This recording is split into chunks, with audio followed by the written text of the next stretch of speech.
हाँ जी, good morning to all सबको। Good morning. मैं शाजिया, आस्था आईएएस में आप सभी का स्वागत है। राज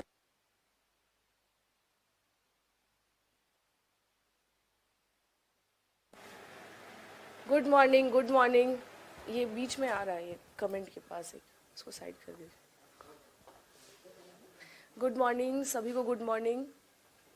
Vishnu Shekhar, yes, good morning to all. सुप्रभात सभी को। हाँ जी, गुड मॉर्निंग।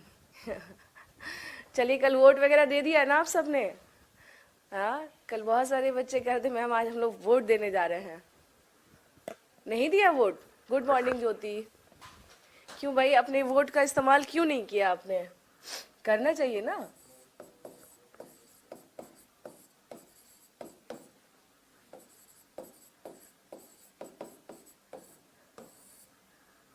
अब आपका जो बिहार का जो हिस्ट्री है, ये बस अब अंतिम चरण पर है।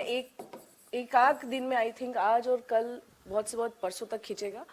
तो पटना में है ना मैम? अच्छा, 71 सीटों पे कल इलेक्शन था। हाँ, कल सारा का सारा गया, नवादा, जितने भी इम्पोर्टेंट साइड है, हाँ वहाँ पे लगभग लगभग इलेक्शन था। Good morning Amrita, good morning Deepshikha, सभी को गुड मॉर्निंग। हाँ, सबको सुप्रभात। आ जाएं सभी लोग, आ जाएं पहले, टाइम हो भी चुका है और मैं भी आ गई हूँ। आ जाएं आप सभी, ठीक है। हाँ जी, Soni, good morning, good morning. Yes. तो मैं ये कह रही थी आप लोगों से, ध्यान से सुन लीजिएगा कि जो बिहार हिस्ट्री है, सॉरी हिस्ट्री, ये कहाँ गया, वाई गायब हो गया।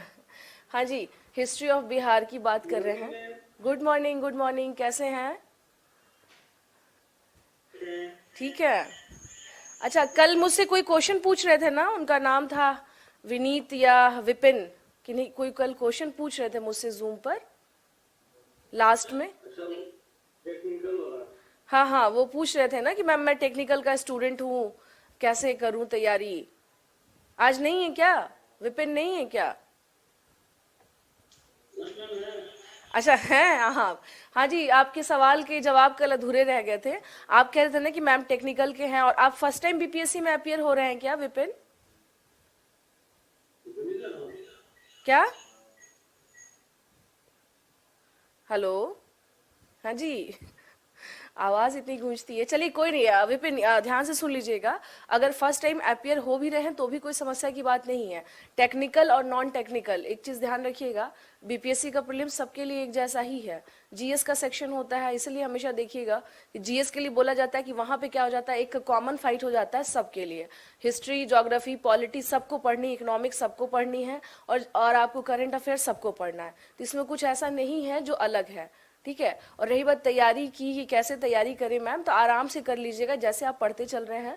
और यहाँ पे बाकी चीज़ें तो आपको क्लासेस में होंगी ही। यहाँ पे आस्था आईएएस में साइंस की क्लास हो चुकी है, आप साइंस वहाँ से देख लीजिए, है ना। तो ऑलरेडी यहाँ पर क्लासेस जो मिल रही है वो देखते रहिए। कुछ किताबें हैं, मैं बार बार कह रही हूँ कि बहुत डेप्थ में मत जाइएगा, क्योंकि ये बीपीएससी का प्रीलिम्स है, इस बात को ध्यान रखिएगा। मेंस लेवल पे जाकर के तैयारी मत करने लगेगा, नहीं तो गड़बड़ हो जाएगा। विपिन, मैं आपसे कह रही हूँ, कोशिश करिए कि प्राथमिकता ये रखिए कि अभी पीटी का, यानी फोकस क्या है आपका, पीटी है। ये नहीं कि गए हम और हमने सारी चीजें पढ़नी शुरू कर दी और इतना डेप्थ नॉलेज ले लिया कि एग्जामिनेशन में सब भूल गए। तो ऐसा नहीं करना है ना। सेलेक्टिव अभी करिए काम, जितने लोग भी हैं मैं आप सबसे यही बात कहूंगी कि सेलेक्टिव हो जाइए। और कहते हैं ना कि छांटना, ये आपको तरीका आना चाहिए कि क्या पढ़ना है क्या नहीं पढ़ना है, ठीक है। ये छांटने की जो प्रवृत्ति है ना, वो आपको समझ में आ जाना चाहिए कि कौन इंपॉर्टेंट है कौन नहीं इंपॉर्टेंट है। अगर आप किताब पढ़ें तो लगता है सब के सब इंपॉर्टेंट है, तो वैसी कंडीशन नहीं करनी है ना। ये पीटी है, और पीटी में हम आपसे क्या कह रहे थे, कल ही हम आपसे बता रहे थे 150 क्वेश्चन में 150 पे थोड़ी ना कट ऑफ जाता है, बहुत जाएगा, 100 तक जाएगा।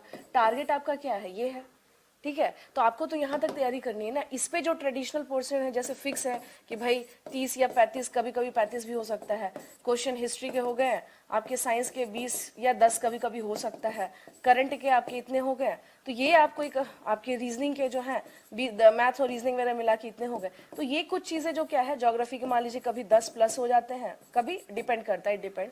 तो आपका टारगेट ये रखना है कि हमको इसको करना है क्या किसी भी तरीके से। और विपिन इसमें कोई समस्या नहीं आएगी, बहुत अच्छे से कर सकते हैं अगर आप पैटर्न समझ गए हैं तो।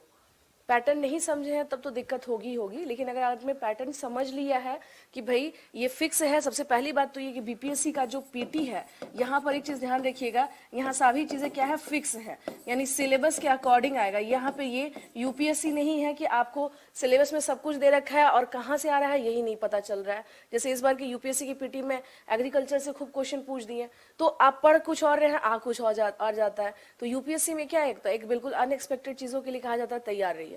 बट इन बीपीएससी आपको तैयार रहना है कि जो चीजें आती हैं आप उसके पर्पस से तैयार रखिए, ठीक है। जो भी क्वेश्चंस पूछे जाते हैं जिस क्षेत्र से, एटलीस्ट वो सेक्शन एरिया अपना आप क्या कर लीजिए, तैयार कर लीजिए। अब जैसे बिहार की हिस्ट्री में मॉडर्न की बात करें तो मॉडर्न में आपको पता है कि जो मैं करवा रही हूँ और बाकी कुछ चीजें जो है वो देख लीजिएगा, तो उससे आपको फिर इतर क्वेश्चन नहीं जाना है, इससे ज़्यादा क्वेश्चन नहीं जाना है। नॉर्मल हिस्ट्री और बिहार का हिस्ट्री, और वैसे तो मैं खुद ही आपको अपने ही जानते भर में जितना डेप्थ में हो सकता है मैं खुद ही पढ़ा रही हूँ, ताकि ये ना लगे आपको कि मैम हम बहुत क्या कहते हैं तेज़ी में निकल गई आप। मैं खुद ही पूरा समय दे रही हूँ आपको कि ताकि यहाँ पे ताकि एग्जाम में अगर कहीं से भी इधर उधर क्वेश्चन आता है तो you have to ready for that, उसमें कहीं कोई इशू नहीं आना चाहिए। हाँ जी, सबको गुड मॉर्निंग। क्लियर है विपिन आपको? So don't worry about that ma'am I am technical or non-technical, doesn't matter, because GS is same for everyone, सबके लिए GS एक ही जैसा होता है, ठीक है। हाँ, तो GS सबके लिए एक ही जैसा रहता है। तो आपका लक्ष्य क्या है? लक्ष्य अभी फिलहाल ये रखिए कि इसे निकालना है। जो लोग अच्छा वेलकम तो इसलिए मैं कह रही हूँ कि बस अपने आप को क्या करिए, डेली उठिए, मोटिवेट करिए कि देखो इस बार हमको जो है एक सीट ले लेना है एनी हाउ। बीपीएससी 66वीं बीपीएससी में चूकना नहीं है कहीं से भी, ये रखना है। हाँ जी, सबको गुड मॉर्निंग, सबको गुड मॉर्निंग, ठीक है। तो आज में देखिए आप लोग सुन लीजिएगा ध्यान से कि मुझे लगता है बहुत से बहुत आज कल यानी हार्डली 1 से 2 क्लासेस और चलेंगी आपकी, तो मॉडर्न हिस्ट्री बिहार का जो है वो समाप्त हो जाएगा। इससे ज्यादा अब कुछ नहीं है इसमें, ठीक है, इससे ज्यादा कुछ नहीं है। जैसा कि आप लोगों ने एंशियंट पढ़ा, मेडिवल पढ़ा और आपको मैंने ये सारी चीज़ें पढ़ाई, तो आपको खुद ही लग रहा होगा कि ऐसा नहीं है। ऑलरेडी क्या है, चीज़ें बहुत डेप्थ में है। आप 4 किताबें उठाइए और आपको एक क्लास से ही सारी चीज़ें मिल जा रही हैं, तो बेनिफिट इसमें किसका है? आपका ही है ना, है या नहीं है? हाँ जी, है या नहीं है, पहले ये बताइए। यस मैम है ना। आप 4 किताबें उठा रहे होंगे, यहाँ से पढ़ ले वहाँ से पढ़ ले, उससे कोई फायदा नहीं होने वाला है। अब आते हैं देखिए 1857 के रिवोल्ट के बाद, चूंकि ये बिहार का इतिहास है हमेशा ध्यान ये रखना है। मैंने बताया था आपको कि 1858 में एक एक्ट आ गया था, और उस एक्ट से हुआ क्या था कि जो भारत का शासन है, यानी कि अब भारत का जो शासन है ये किसके अंडर में चला गया था? ये चला गया था ब्रिटिश क्राउन के अंतर्गत में, यानी उसके अंडर में ब्रिटिश क्राउन, यानी भारत का शासन अब महारानी के अधीन आ चुका था।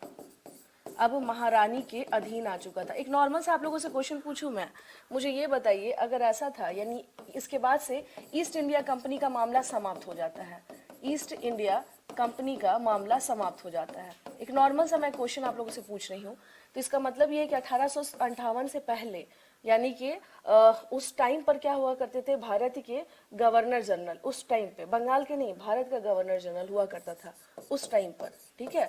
भारत का गवर्नर जनरल, ओके, उस टाइम तक। और यहाँ पर हम लोग आते हैं जब लेकिन इसकी सरकार आ गई, यानी जब क्राउन के पास चला गया पूरा शासन, तो अब शासन व्यवस्था में कौन आ गया? एक नया चैप्टर जुड़ा जिसको कहा जाने लगा वायसराय, वायसराय, ठीक है, वायसराय। तो मुझे मेरा क्वेश्चन आपसे ये है, ये कहा जाता था गवर्नर जनरल ऑफ इंडिया उस टाइम पर, governor general of India, governor general of India. क्या नहीं है? वीडियो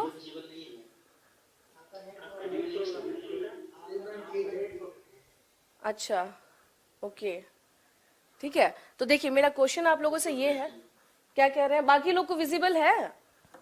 यस मैम, सब परफेक्ट। ओके, अच्छा अच्छा अच्छा, ठीक है। तो यहाँ देखिए, यहाँ जो चीजें मैं आपसे कह रही थी कि इसके पहले क्या हुआ करता था, भारत का गवर्नर जनरल, लेकिन जब ये एक्ट आया तो वॉयसराय, वॉयसराय का मतलब ही हो जाता है कि द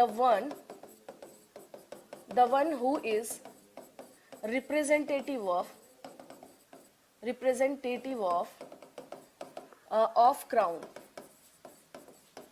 यानी कि आप कह सकते हैं महारानी का प्रतिनिधि या क्राउन का, अच्छा उधर नहीं दिख रहा है, ओके, इसका मतलब ये हुआ महारानी का प्रतिनिधि, महारानी का प्रतिनिधि। अब मुझे एक बात आप सब बताइए, महारानी का प्रतिनिधि है, ठीक है, मेरा क्वेश्चन आप सुन लीजिएगा। एक क्वेश्चन में भी कई बार क्या होता है कि आ जाता है, जैसे पूछा जाए कि भारत का अंतिम गवर्नर जनरल कौन था और भारत का पहला वायसराय कौन था, बताइए।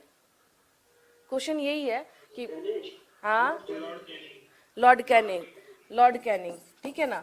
तो ये क्या है ना, देखिए कि यहीं पे इसको समझ लीजिएगा। कुछ बच्चे क्या हो जाते हैं, परेशान हो जाते हैं कि क्या पता क्या क्वेश्चन आया है इसमें, लॉर्ड कैनिंग, तो जो लास्ट था ना वही क्या हो गया, पहला हो गया। तो इसको थोड़ा सा क्या करना है, कंसीडर करिएगा कि यही पहला वायसराय था और ये लास्ट गवर्नर जनरल था भारत का, ठीक है ना।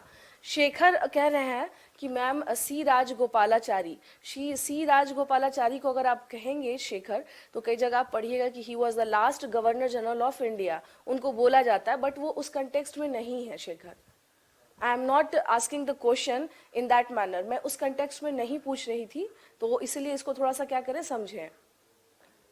अश्विनी, लॉर्ड कर्जन कहाँ से आ गया भाई, हाँ कुछ भी, लॉर्ड कर्जन कहाँ से आ गया यहाँ पे, इसलिए देख लीजिए यहीं पे क्वेश्चन क्या हो गया, बहुत सारे बच्चों ने गलत दे दिया आंसर, किसी ने राजगोपालाचारी दे रहे हैं, कुछ लोग कह रहे हैं लॉर्ड कर्जन है। ये समझ लीजिएगा, ये क्वेश्चन एक तरह से क्या होता है, आप लोगों के आते रहते हैं कि ये क्या था आपको, लॉर्ड कैनिंग जो है वही भारत का last, he was last governor general of British east India company का हम लोग कह सकते हैं कि वो लास्ट गवर्नर जनरल था, and he was first viceroy of India, वो पहला क्या था, भारत का वॉयसराय था। वॉयसराय का मतलब ही हो जाता है प्रतिनिधि, it means the one who is the representative of British crown, वो जो ब्रिटिश क्राउन का रिप्रेजेंटेटिव होगा उसे ही कहा जाता था क्या, आपको वॉयसराय। अगर वॉयसराय टर्मिनोलॉजी में दिक्कत होगी तो इसको समझ लीजिएगा। नेक्स्ट हम लोग देखिए इसमें आते हैं इसके बाद कि अगर हम लोग बात करें कि इंडिया में यानी भारत में जो स्वतंत्रता आंदोलन, भारत में स्वतंत्रता आंदोलन की अगर हम लोग बात करें कि यहाँ पे जो मूवमेंट हुआ, इसके हम लोग क्या देखते हैं, कुछ फेजेस दिखाई देते हैं। जैसे 1857 जो था, इसको माना जाता है कि ये क्या था, प्रथम चरण था। प्रथम चरण का मतलब ही हो गया that this was the first phase, ये क्या था, ये फर्स्ट फेज था। किस चीज का, जो भारत का जो मूवमेंट यानी अभी विद्रोह से शुरुआत हुई थी, लेकिन इसके बाद माना जाता है एक दौर शुरू हुआ 1885 के बाद, जब क्या हो जाती है, कांग्रेस की स्थापना हो जाती है। कांग्रेस की स्थापना, it means after the establishment of Congress, establishment of Congress party. तो यहाँ से क्या हो जाता है, अब चीजें काफी ज्यादा संगठित हो जाती हैं और जो आंदोलन का क्या होता है, एक प्रारूप तैयार हो जाता है, फॉर्मेट। ये हुआ 1885 के बाद। तो 85 के बाद अगर हम लोग बात करें तो भारत का, अगर स्वतंत्रता आंदोलन के कंटेक्स्ट में बात करते हैं, तो पहला मूवमेंट यानी पहला जो आंदोलन होता है, अगर हम लोग देखें तो वो कौन सा मूवमेंट था, वो हम लोग देखते हैं 1905 का स्वदेशी मूवमेंट, 1905 का स्वदेशी आंदोलन। देखिए इसको ना, ये जो मूवमेंट है ये हिस्ट्री का पार्ट है, सामान्य इतिहास का पार्ट है। हम लोग क्या पढ़ रहे हैं, हम लोग पढ़ रहे हैं बिहार के संदर्भ में, फिर से ध्यान देना है बिहार के संदर्भ में। तो हम लोगों को ये ध्यान रखना है कि जब 1885 के बाद यानी जब कांग्रेस की स्थापना हो गई, तो अलग अलग जगहों पे देश के विभिन्न विभिन्न क्षेत्रों में अलग अलग पार्टियां बननी शुरू हो गई थी। तो लोग कहीं ना कहीं से क्या हो चुके थे, जागरूक हो गए थे। तो बताने का तात्पर्य ये था कि एक मूवमेंट शुरू हुआ जो 1905 में हम लोग देखते हैं, स्वदेशी आंदोलन, बिकॉज ऑफ बंग भंग इन द सेंस कि बंगाल को क्या किया गया था, विभाजित कर दिया गया था। लेकिन यहाँ पर हम आएंगे, इसके पहले ये था एक आपको बताने का तरीका, या फिर मैंने एक समझाया है कॉन्सेप्ट कि हुआ क्या था। लेकिन इसके बाद बात करें जब 1885 के बाद यानी 1885 के बाद एक जो न्यू ट्रेंड हम लोग देखते हैं, एक नई प्रवृत्ति, कि सभी जगह के लोग क्या हो चुके थे, जागरूक हुए थे, और नई नई संस्थाएं, न्यू ट्रेंड जो हम लोग अब देखना शुरू करते हैं, वो क्या था, वो ये था, नए संगठन बनने शुरू हुए। वो क्या था? नए संगठन। संगठन का मतलब होता है स्टूडेंट न्यू ऑर्गेनाइजेशन। इसे क्या कहा जाता है? New organization. अब इन्हीं यानी ऑर्गेनाइज्ड हो करके मूवमेंट को चलाना। तो हम लोग क्या देखते हैं नए संगठन में? तो अगर हम बात करें कि बिहार में क्या स्थिति थी भाई, बिहार में कौन कौन सी न्यू संगठन हम लोग देख रहे हैं बने? अब यहाँ आ जाइए, एक दो संगठन जो हम लोगों को यहाँ पर दिखना शुरू हो जाता है। जो सबसे पहले हम लोग क्या देखते हैं यहाँ पर? सरस्वती अकादमी। इसको इस संदर्भ में समझिएगा कि ये सभी के सभी कहीं ना कहीं से राष्ट्रवादी से ओतप्रोत यानी नेशनलिज्म से क्या थे, ये बहुत ज्यादा भरी हुई संस्थाएं थी या उसके प्रमोशन के लिए। एक तो ये हो गया, दूसरा हो गया आपका boys association. Boys association association boys association, ठीक है ना, बॉयज एसोसिएशन। अब बात करें कि हम बिहार में क्या कंडीशन देख रहे हैं, तो दो कुछ अलग अलग हमें संस्थाएं यहाँ पर दिखाई दे रही हैं। जैसे इसके बारे में बात करें तो इसकी स्थापना की बात करें कि ये कब हुआ था। देखिए इसको इसी वे में समझने की कोशिश करिएगा, कब हुआ था? 1901 में। कहाँ हुआ था इसकी स्थापना? दरभंगा में। मैं बार बार कह रही, देखिए बुक में ना खोजते रह जाएंगे आप कि इसको सीक्वेंस में कैसे ले जाएं। बहुत सारी चीज़ें क्या है एक साथ में, बिल्कुल कहते हैं ना बिहारी लैंग्वेज में कहते हैं घालमेल कर दिया गया है, घौच पौच कर दिया गया है।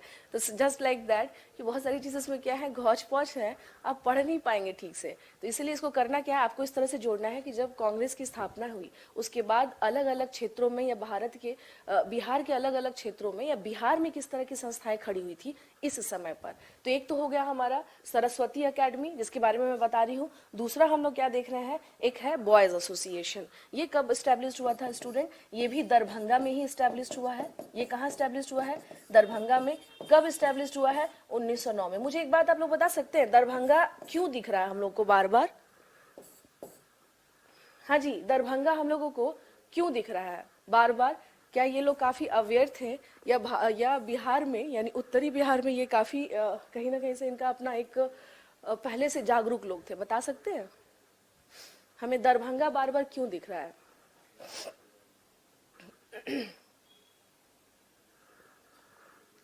क्या हो गया जी, सभी लोग शांत क्यों पड़ गए? इसके इससे रिलेटेड कुछ अन्य तथ्य जो है वो भी लिख लीजिएगा। अन्य तथ्य यानी जो अदर फैक्ट्स हैं इसमें।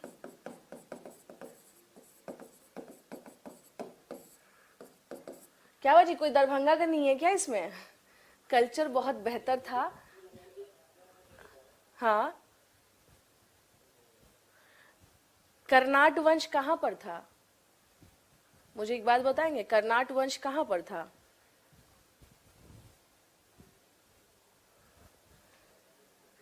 क्या कर रहे हैं आप लोग बताइए? इस तरह से अगर भूलेंगे तो कैसे काम चलेगा? कर्नाट आप लोग को याद होगा, अगर जब मैं पढ़ा रही थी तो उसमें था ना कि सबसे पहले हम लोग देखते उत्तर बिहार में कर्नाट वंश, बाद में फिर वहीं पर वैनवार डायनेस्टी आ जाती तिरहुत के क्षेत्र में। तो कहीं ना कहीं से ये लोग क्या थे ऑलरेडी।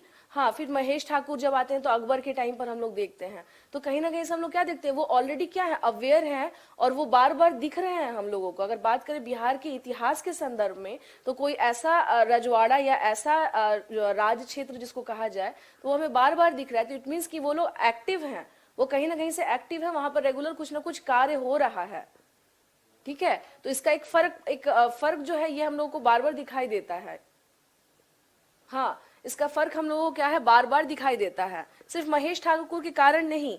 यहाँ पर हम लोग क्या देखते हैं कि कुछ तो कंडीशन ऐसा भी दिखाई देता है हम लोगों को यहाँ पे कि स्पेशली वहां पर क्या था, ऑलरेडी जो राजे रजवाड़े यानी आप जब एंशियंट पढ़ रहे हैं, आपने मेडिवल पढ़ा तो आपने दक्षिण भारत यानी जो दक्षिण बिहार है वहां पर आपको ऐसा कोई किंगडम नहीं दिखाई देगा। ठीक है, तो ऑलरेडी हम लोग क्या देखते हैं कि वहाँ पे मिथिलांचल में बहुत सारी चीजें ऑलरेडी चल रही थी कल्चर के पर्सपेक्टिव में, ये सारी चीजों में। तो दरभंगा में लोग कहीं ना कहीं से क्या है, अवेयर हम लोगों को दिखाई दे रहे हैं। तभी तो हम लोग को दिख रहा है कि यहाँ पर क्या किया इन लोगों ने। और एक चीज और है, हमेशा ध्यान रखिएगा, बंगाल के जो नियर अबाउट होगा तो उसको उसके यहाँ इन्फ्लुएंस होगा ही होगा। तो दरभंगा से बंगाल नजदीक है या दूर है?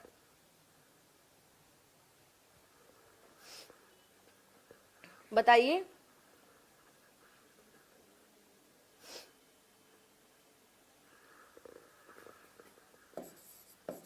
क्या सोचने लग गए भाई? हाँ, इनफैक्ट आप लोगों को पता होगा कि जो मिथिला का क्षेत्र है वहाँ के लोग मछली बहुत खाते हैं, वहाँ पर भी पूरा का पूरा बिल्कुल, वहाँ पे क्या है, बंगाली कल्चर वहाँ पे बहुत ज़्यादा इन्फ्लुएंस है उसका। यस, इस चीज़ को समझिए। तो ऑलरेडी आप लोग को पता है कि भारत में जो क्रांति हो रही थी, यानी कि जो रेवोल्यूशनरी जो इस तरह की जो घटनाएं घट रही थी, इसका हब कौन था उस समय पे? बंगाली तो था। तो जो बंगाल के समीप होगा, क्या वहाँ इन्फ्लुएंस नहीं पहुंचेगा? आई बात समझ में? ठीक है ना? तो ये चीज समझिए, बंगाल के बगल में है तो इसका प्रभाव आपको दिखाई दे रहा है वहां पे। ये बहुत बड़ा एक फैक्टर है इसके पीछे, है ना? ये इसके पीछे एक बहुत बड़ा फैक्टर है। ये भी कारण था, क्योंकि मैंने क्या कहा कि जो चीजें जहां नजदीक होती हैं उसका इन्फ्लुएंस वहां पे दिखाई देता है। तो अब आते हैं, देखिए इसमें अगर आ जाइएगा सरस्वती एकेडमी के बारे में बात करें, तो अगर ये हो जाए कि इसका पर्पस क्या था, तो युवाओं के बीच में राष्ट्रवाद का एक तरह से प्रचार करना और उन्हें जागरूक करना, उन्हें उनके हितों के लिए जागरूक करना। तो पर्पस यानी उद्देश्य, ये कमलेश्वरी चरण सिन्हा है, इनका नाम लिख लीजिएगा आप लोग। ये इसके एक तरह से प्रणेता इसको कह ले, या इंस्पिरेशन यही थे इसके पीछे। कमलेश्वरी चरण सिन्हा, कमलेश्वरी चरण सिन्हा, चरण सिन्हा, ठीक है।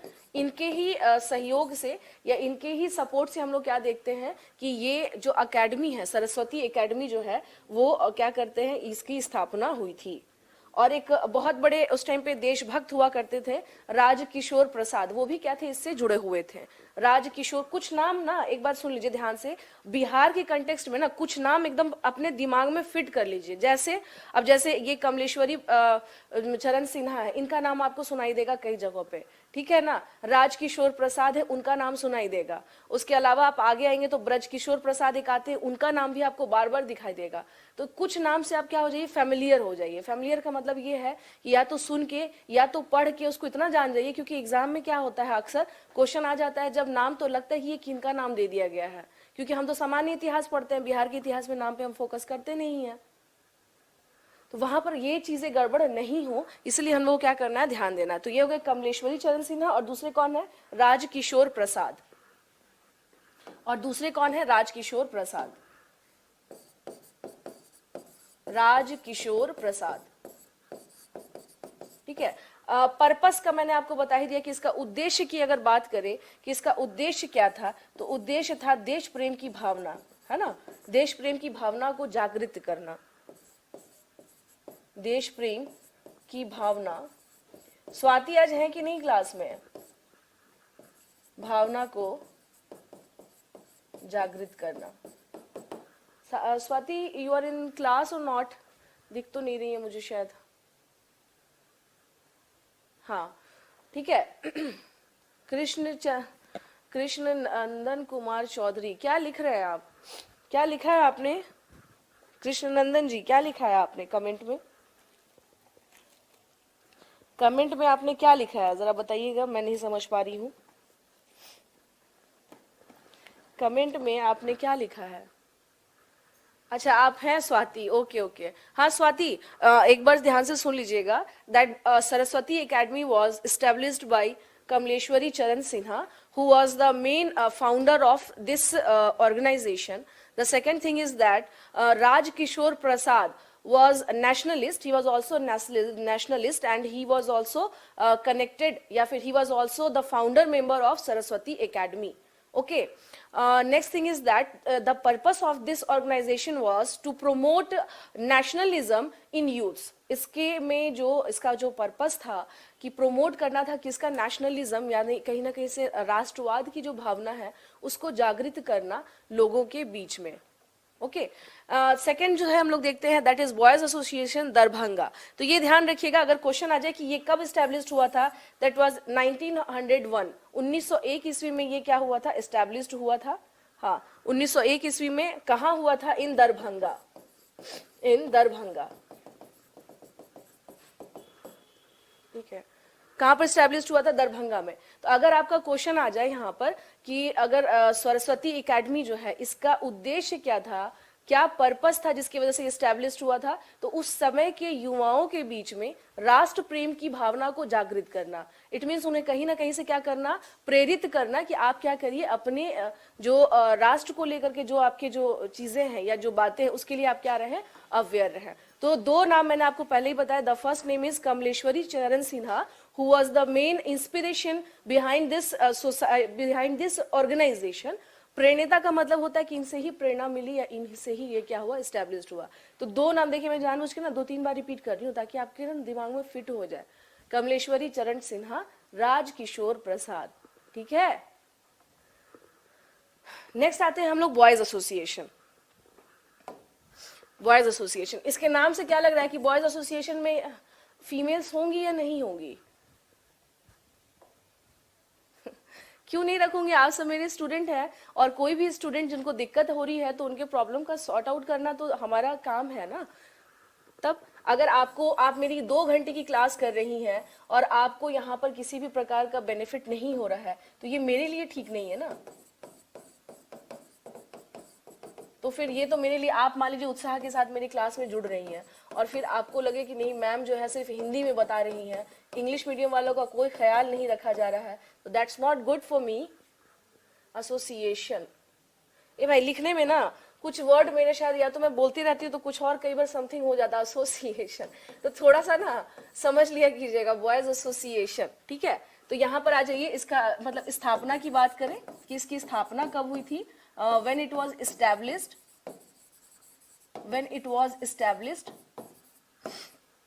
ये कब established हुआ था? तो मैंने क्या बताया इसे, 3 मार्च 1909 को, 3 मार्च 1909 को, है ना। 3 मार्च 1909, कहाँ पर?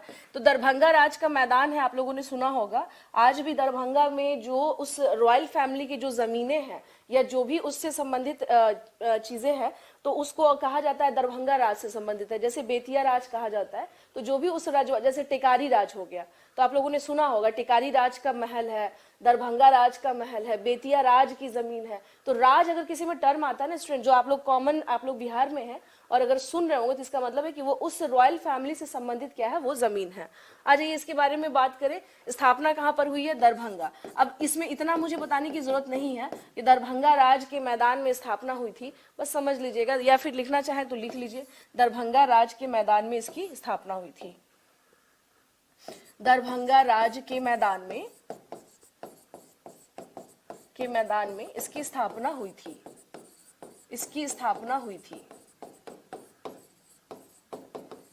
स्थापना हुई थी। ओके, यहाँ आ जाइए। दरभंगा राज के मैदान में हम लोग क्या देखते हैं? इट मीन्स जो ग्राउंड है दरभंगा राज का, it was established in the ground of Darbhanga Raj. Darbhanga Raj के इसमें इसकी क्या हुई थी? स्थापना हुई थी। अब बात किया जाए कि जैसा कि नाम से आप सुन रहे हैं क्या, बॉयज एसोसिएशन, नाम से ही जैसा आपको सुनने में आ रहा है कि ये क्या है, ये लड़कों से, मतलब नाम ऐसा लग रहा है कि भाई इसमें क्या है, लड़के ही लड़के होंगे, बट थोड़ा सा क्या करना है, इसको समझना है, ठीक है। इसके जो संस्थापक की बात करें, इसके संस्थापक की बात करें, फाउंडर जो है वो कौन है? फाउंडर की बात करें, जो इसके संस्थापक कौन है बॉयज एसोसिएशन के, कुछ क्वेश्चंस क्या हो जाते हैं इसके रिगार्डिंग, कई बार आ जाते हैं। तो इसके जो संस्थापक है वो कौन है? सूर्यदेव नारायण वर्मा। सूर्यदेव नारायण वर्मा, इट मीन्स सूर्यदेव नारायण, ठीक है ना, वर्मा। इनके द्वारा क्या किया गया था? इसकी स्थापना हो गई थी। फिर एक चीज ध्यान रखिएगा, जो सरस्वती एकेडमी जो आपने नाम देखा है, तो उसके कमलेश्वरी चरण सिन्हा वो भी क्या है, इससे जुड़े हुए इसके सदस्यों में से एक है, ठीक है ना। कमलेश्वरी चरण सिन्हा जो है वो संस्थापक सचिव,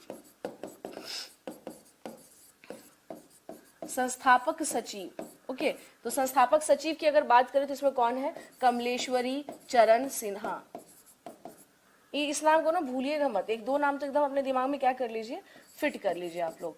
कमलेश्वरी चरण सिन्हा। अब चूंकि नाम से ऐसा आपको लग रहा है तो अब बात करें उद्देश्य क्या था इसका, यानी what was the purpose of this organization. Purpose क्या रहा था, ठीक है, पानी मिलेगा, हाँ ठीक है, पर्पस क्या था ये देख लेना है हम लोगों को। तो इसमें हम लोग क्या देखते हैं कि इसकी जो हाँ, इसकी अगर बात करें हम लोग कि इसका जो उद्देश्य था फिर से वही है कि युवाओं को क्या करना था,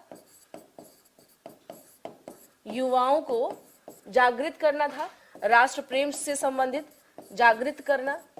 तो जागृत करना इन द सेंस क्या है, वो सो रहे हैं उनको जाके उठाना है। दो तरह का सोना होता है, एक सोना होता है कि आपकी चेतना सो गई है तो आप उसे क्या करें, जागृत करें। यहाँ पर वो चेतना वाली जो होता है, यानी कि जो आपका जो कहते हैं ना कि इनर जो हमारा एक रिस्पॉन्सिबिलिटी होती है, हमें कहीं ना कहीं समझना चाहिए। उस टाइम के कंटेक्स्ट में समझिए कि युवाओं को एक तरह से क्या करना था, जागृत करना था कि आप जो है आज़ादी की कीमत को समझिए, और अगर हम आज़ाद होंगे तो कहीं ना कहीं से क्या होगा, ये हम सभी के लिए और आने वाली पीढ़ियों के लिए ये सबसे बेहतर रहेगा। तो युवाओं को जागृत करना, या फिर कह सकते हैं कि अवेकिंग हम कह सकते हैं, टू अवेकिंग यूथ्स, और उनके अंदर क्या करना था, प्रोमोट नेशनलिज्म ऑल्सो। नेशनलिज्म यानी ये सारी चीजें किससे जुड़ी होंगी, नेशनलिज्म से, नेशनलिज्म से। तो ये चीज एक चीज समझिएगा। यहाँ एक बात आप लोगों को बता देती हूँ, देखिए राष्ट्रवाद ना दो तरीके का होता है। एक जो वो हम लोग देखते हैं स्वतंत्रता से पहले जो राष्ट्रवाद दिखाई दे रहा था, आजकल जो एक राष्ट्रवाद दिख रहा है, उस आजकल वाले राष्ट्रवाद पे ज्यादा फोकस नहीं करना है, क्योंकि यहाँ पे क्या है, यहाँ उन्माद बहुत ज्यादा है। पहले वाला जो नेशनलिज्म था, वहां क्या था, लोग एकजुट होकर के राष्ट्र के निर्माण में क्या कर रहे थे, कोशिश कर रहे थे। ये जो सबसे अच्छी बात थी भारत के स्वतंत्रता संग्राम की, कि सभी लोग मिलकर के लड़ रहे थे और सभी लोग आपस में बिना भेदभाव किए। इनफैक्ट जो 1857 का रिवोल्ट होता है, उस रिवोल्ट में भी बोला गया था, अगर आपको याद होगा या पता नहीं आप लोगों को नहीं याद होगा, मे बी, जब पिछले बार ये गवर्नमेंट, यानी जो ये गवर्नमेंट केंद्र सरकार की गवर्नमेंट जब स्थापित हुई थी, तो जो पहली बार संसदीय भाषण होता है जो हमारे ऑनरेबल प्राइम मिनिस्टर साहब ने दिया था, तो उसमें कहा था कि हम लोगों को एक मिसाल बननी होगी, 1857 की तरह ही हमें क्या करना होगा, काम करना होगा। तो एक मिसाल माना जाता है 1857 का रिवोल्ट, क्योंकि उस टाइम पे सभी लोग मिलकर के क्या किए थे, काम किए थे। तो एक राष्ट्रवाद या एक जो भावना होती है ना, यूनिटी कहा जाता है ना, यूनिटी स्ट्रेंथ होता है। तो वो जो स्ट्रेंथ है ना, वो कहीं ना कहीं से क्या होती है, हमेशा बेहतर होती है। तो ये जो नेशनलिज्म था ना, जो लोग सब लोग कोशिश कर रहे थे कि सभी लोगों के अंदर ये नेशनलिज्म आ जाए, तो ये कैसा नेशनलिज्म था, जोड़ते हुए राष्ट्रवाद की भावना। ये ध्यान रखिएगा। हो सकता है आप लोगों में से कुछ लोग हिस्ट्री ऑप्शनल वगैरह आप लोग का हो, किसी किसी का, तो आप लोग जब अगर हिस्ट्री ऑप्शनल पढ़ेंगे तो इसका बहुत ब्रॉड पर्सपेक्टिव है। बस मैंने थोड़ा सा समझा दिया आपको कि उस टाइम के राष्ट्रवाद की एक अलग ही क्या थी, उसका एक चार्म ही अलग था, एक अलग सुंदरता थी। ठीक है, तो यहाँ पर फिर से सुन लीजिएगा, बता देती हूँ। 3 मार्च 1909 को इसकी क्या हुई थी, स्थापना हुई थी। अगर कभी हिस्ट्री ऑप्शनल आपको पढ़ाऊं तो मैं आपको, आप देखेंगे कि इतिहास में क्या है, बहुत सारी चीजें हैं। थोड़ा बोल दीजिएगा, ज्यादा नहीं, ठीक है। हाँ, इतिहास में क्या है, बहुत सारी चीजें हैं। आइए यहाँ पर देखते हैं हम लोग क्या कि बॉयज एसोसिएशन, जिसको कहते हैं स्थापना 3 मार्च 1909 को हुई थी। और कहाँ पर, दरभंगा राज के मैदान में। दो सबके नाम नहीं पूछे जाते हैं, मेन ये होता है कि कौन थे। Suryadev Narayan Verma was the founder of boys association. And सचिव की अगर बात करें ना स्वाति, तो इसको कहा जाएगा फाउंडर सेक्रेटरी, इसको कहा जाएगा इंग्लिश में। The terminology is used for founder secretary. सचिव को कहते हैं क्या, जो इसका फाउंडर सेक्रेटरी। ठीक है, फाउंडर सेक्रेटरी, इट मींस कि ये कौन थे, that was Kamleshwari, again Kamleshwari चरण सिन्हा, और भी इसमें जो लोग थे वो जुड़े हुए थे। नेक्स्ट हम लोग आते हैं, ये था बॉयज एसोसिएशन। देखिए सरस्वती एकेडमी पढ़ा आपने, बॉयज एसोसिएशन आपने पढ़ा। अब इसके बाद आएंगे कि हम लोग देखते हैं जो 1905 में 1905 का जो बंग भंग हुआ था। अब सीक्वेंस में चल रहे हैं हम लोग, यानी इधर उधर अब खोना नहीं, अभी करना क्या है। अब जैसे 1905 का, जैसा कि आपको पता है, इस समय पे क्या हुआ था, बंग भंग की घोषणा हुई थी, बंग भंग की घोषणा हुई थी, बंग भंग।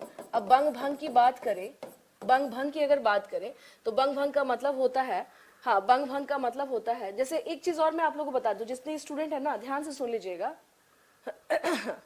एक चीज और, सब लोग वहीं पर हैं तो वहीं के होंगे ना, दरभंगा में जब ये लोग वहीं पर स्टैब्लिश कर रहे हैं, ठीक है, तो थोड़ा सा सुन लीजिएगा आप लोग। कुछ चीजें मैं बताती हूँ। जैसे एक टर्मिनोलॉजी आता है, कल को हो सकता है कहीं आप लोग मेंस लिखे ना, जिनका भी हो सकता है कहीं अगर हो, तो एक टर्म आता है नियो नेशनलिज्म, नियो नेशनलिज्म, ठीक है ना, इसको कहा जाता है नव राष्ट्रवाद, नव राष्ट्र, जो आजकल चल रहा है ट्रेंड में।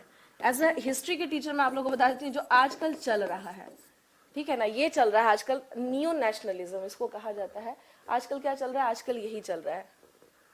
चलिए नेक्स्ट आते हैं, इसमें हम लोग बंग भंग के बारे में बात करें तो इसकी जो अनाउंसमेंट था, यानी कि बंगाल में हम लोग क्या देखते हैं 1905 में करजन ने क्या किया था, विभाजित किया था बंगाल को, और कारण यही था कि लोगों की यूनिटी समाप्त कर दी जाए, और वो बिल्कुल उस पर क्या हुए, सफल भी हुए। इसमें पर्सपेक्टिव क्या था, divide and rule, divide and rule यानी बांटो और राज करो, बांटो और राज करो। देखिए जहां पर बहुत ज्यादा डीप में नहीं जाना वहां नहीं जाएंगे, जो जरूरी है बिहार के कंटेक्स्ट में उसे ही देखेंगे।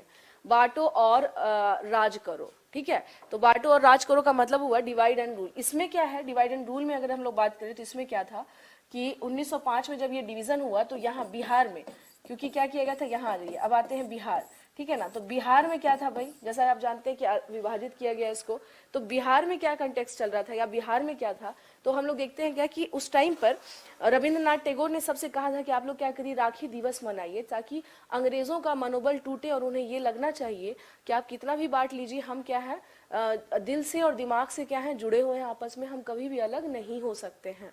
तो ये चीजें क्या था कि रविंद्रनाथ टैगोर के द्वारा कहा गया था, किस चीज के लिए, रविंद्रनाथ टैगोर के द्वारा,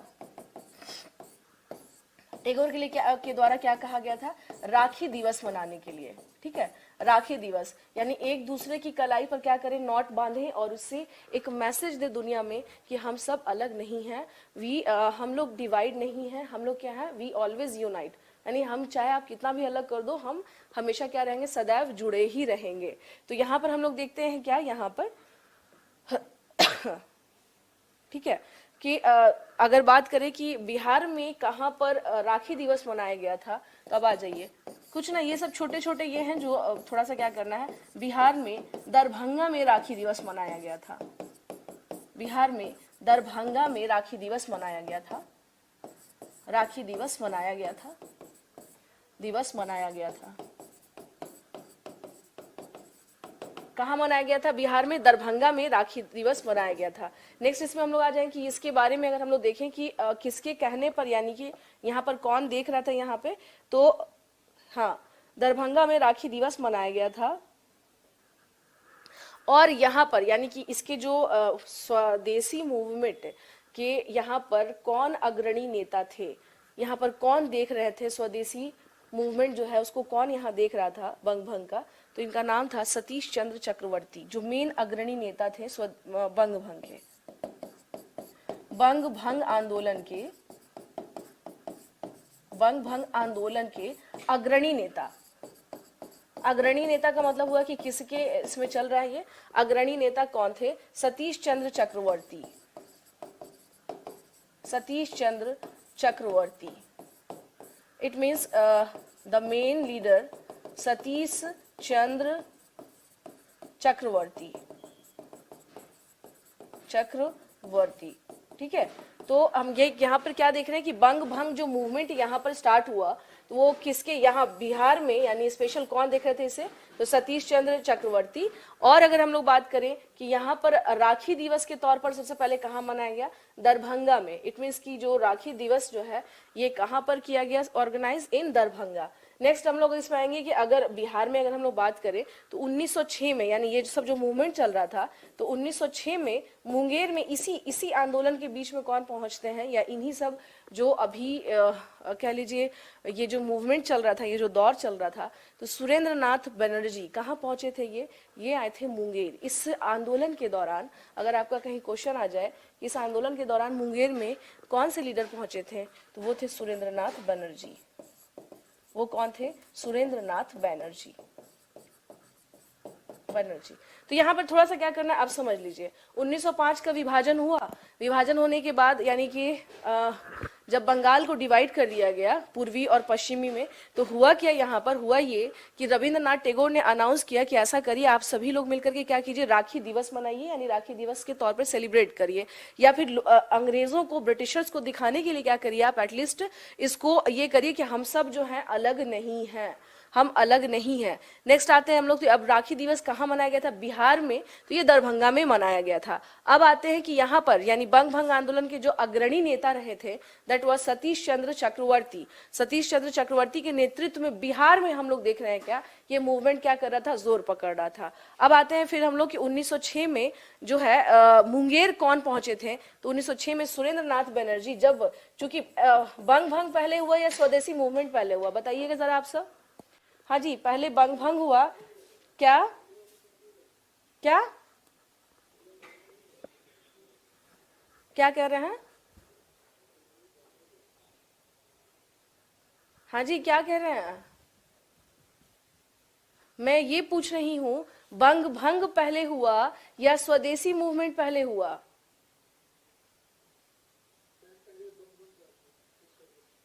पहले बंग भंग हुआ था। जो भी लोग कह रहे हैं कि मैम बोथ आर सेम, नहीं।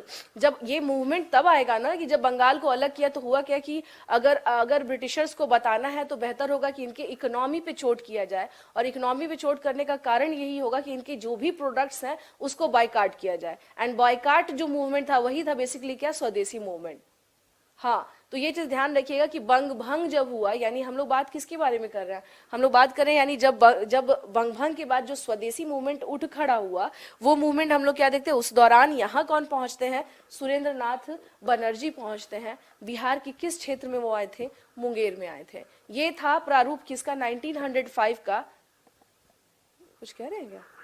1905 का ये क्या था? बंग भंग। बंग भंग इन द सेंस कि बंग भंग हुआ, और कहां पर हुआ ये भी मैंने बता दिया, दरभंगा में। देख लीजिएगा, Satish Chandra Chakravarti was the main leader of Bang Bhang movement in Bihar. Next, the next one is that in 1906 Surendra Nath Banerjee came to Munger in Bihar, यानी इन बिहार ही केम टू मुंगेर इन 1906। उसी के सिलसिले में ये क्या होता है, यहाँ पर पहुंचते हैं। तो बंग भंग जो चल रहा था उसमें हम लोग देख रहे थे कि यहाँ पर कैसी चीजें क्या कर रही हैं, मूव कर रही हैं, और किस प्रकार से यहाँ पर, हाँ, किस प्रकार से यहाँ पर हम लोग क्या देख रहे हैं।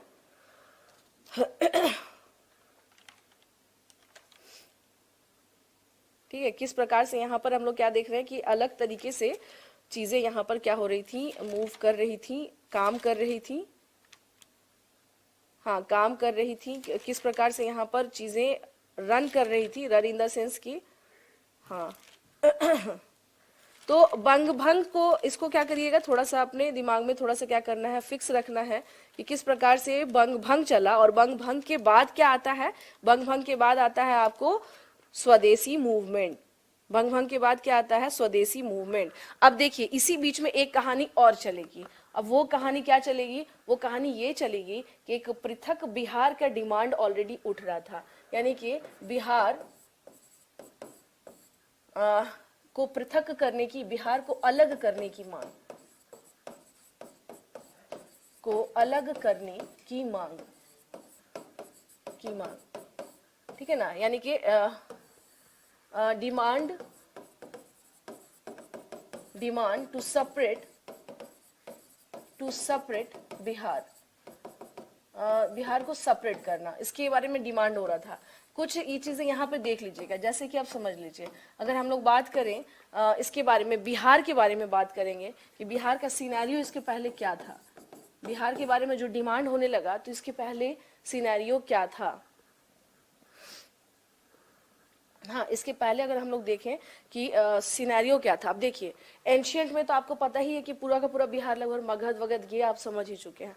अब आइए यहाँ पर मुगल के टाइम पे, यानी कि मुगल में अगर हम लोग देखें तो in the time period of Mughals ये क्या था, बिहार क्या था, सूबा था। मैंने उस दिन भी बताया था कि 12 सूबा का मतलब ही हो जाता है प्रांत, यानी province. In the time period of, किसके बारे में देख रहे हैं, सूबा, ये किसके, मुगलों के समय पे। तो ये 12 सूबे में से एक सूबा बिहार भी था, यानी बिहार उस टाइम पे क्या था, सूबा था। उसके बाद हम लोग देखते हैं जब पोस्ट मुगल पीरियड आता है, यानी उत्तरवर्ती काल में क्या हो जाता है कि ये बंगाल के नवाब के अधीन चला जाता है, बंगाल के नवाब के अधीन बिहार चला जाता है। यानी अब इसका जो सेपरेट, जो इसका जो अस्तित्व है वो नहीं रहा था, because it was under the Nawab of Bengal, यानी it was under the Nawab of Bengal, Nawab of Bengal. ये बंगाल के नवाब के अंडर में चला जाता है। उसके बाद फिर हम लोग आते हैं, जब इसका जो थर्ड फेज देख रहे हैं, तो उसके बाद ये क्या हो जाता है, ब्रिटिश शासन में आ जाता है ये। फिर ये अगेन इसमें क्या हो जाता है, ब्रिटिश शासन में, यानी अंडर द ब्रिटिशर्स, यानी Bihar was under the British rule, under the British rule,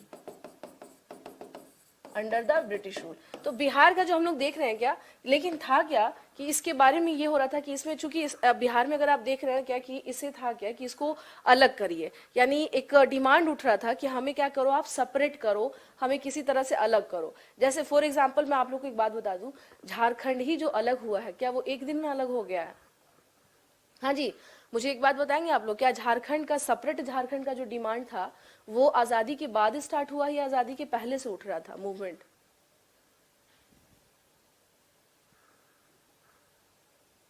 क्या कह रहे हैं आ?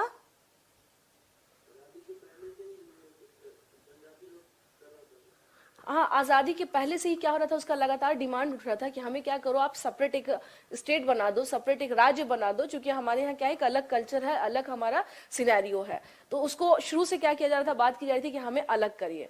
आज़ादी के बाद विष्णु बड़े लेवल पर जो कहते हैं ना, संगठित तो हो करके फिर डिमांड करना एक अलग बात है, लेकिन डिमांड चलता चला रहा है, एक होता है ना, यानी बात उठ रही है, उठते उठते फिर वो क्या होती है, जोर पकड़ती है ना, बात उठ रही है, उठते उठते जोर पकड़ रही है। सेम वैसा ही कंडीशन हम लोग क्या देखते हैं बिहार के कंटेक्स्ट में। तो बिहार पहले मुगलों के अंडर में था, बाद में बंगाल के नवाब में के अंदर चला गया। आप लोगों ने पढ़ा भी है, मैंने पढ़ाया भी है आपको, और उसके बाद ये ब्रिटिश शासन में आ गया। लेकिन एक सेपरेट बिहार की डिमांड चल रही थी साथ के साथ कि किसी तरह से इसे क्या किया जाए, इसे अलग कर दिया जाए। एक होता है ना, हमारे यहाँ मगध साम्राज्य था, हमारा एक अपना अस्तित्व था, तो इस बात को भी लेकर के भी क्या रहा है कि हमें अलग किया जाए। ठीक है, इस बात को भी लेकर के क्या था, हमें अलग किया जाए, यानी हमें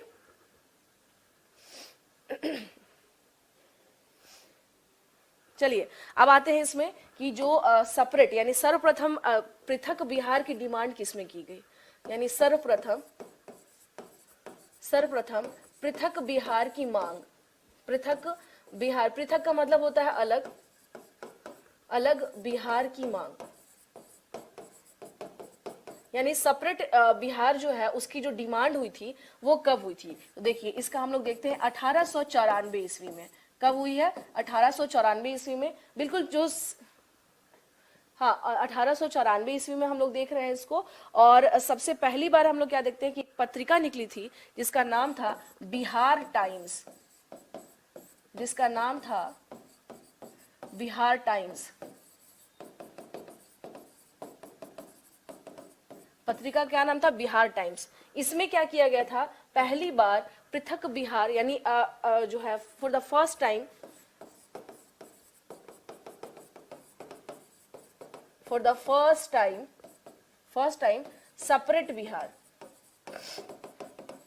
जैसे आप लोग देखते हैं होम रूल लीग मूवमेंट जो भारत में शुरू हुआ था 1916 में, तो होम रूल लीग मूवमेंट का तात्पर्य उसका पर्पस ही यही था कि हमें स्वशासन दिया जाए, हम लोग अपना शासन करेंगे। एक पहल की गई थी कि हमें इस तरीके से देना चाहिए।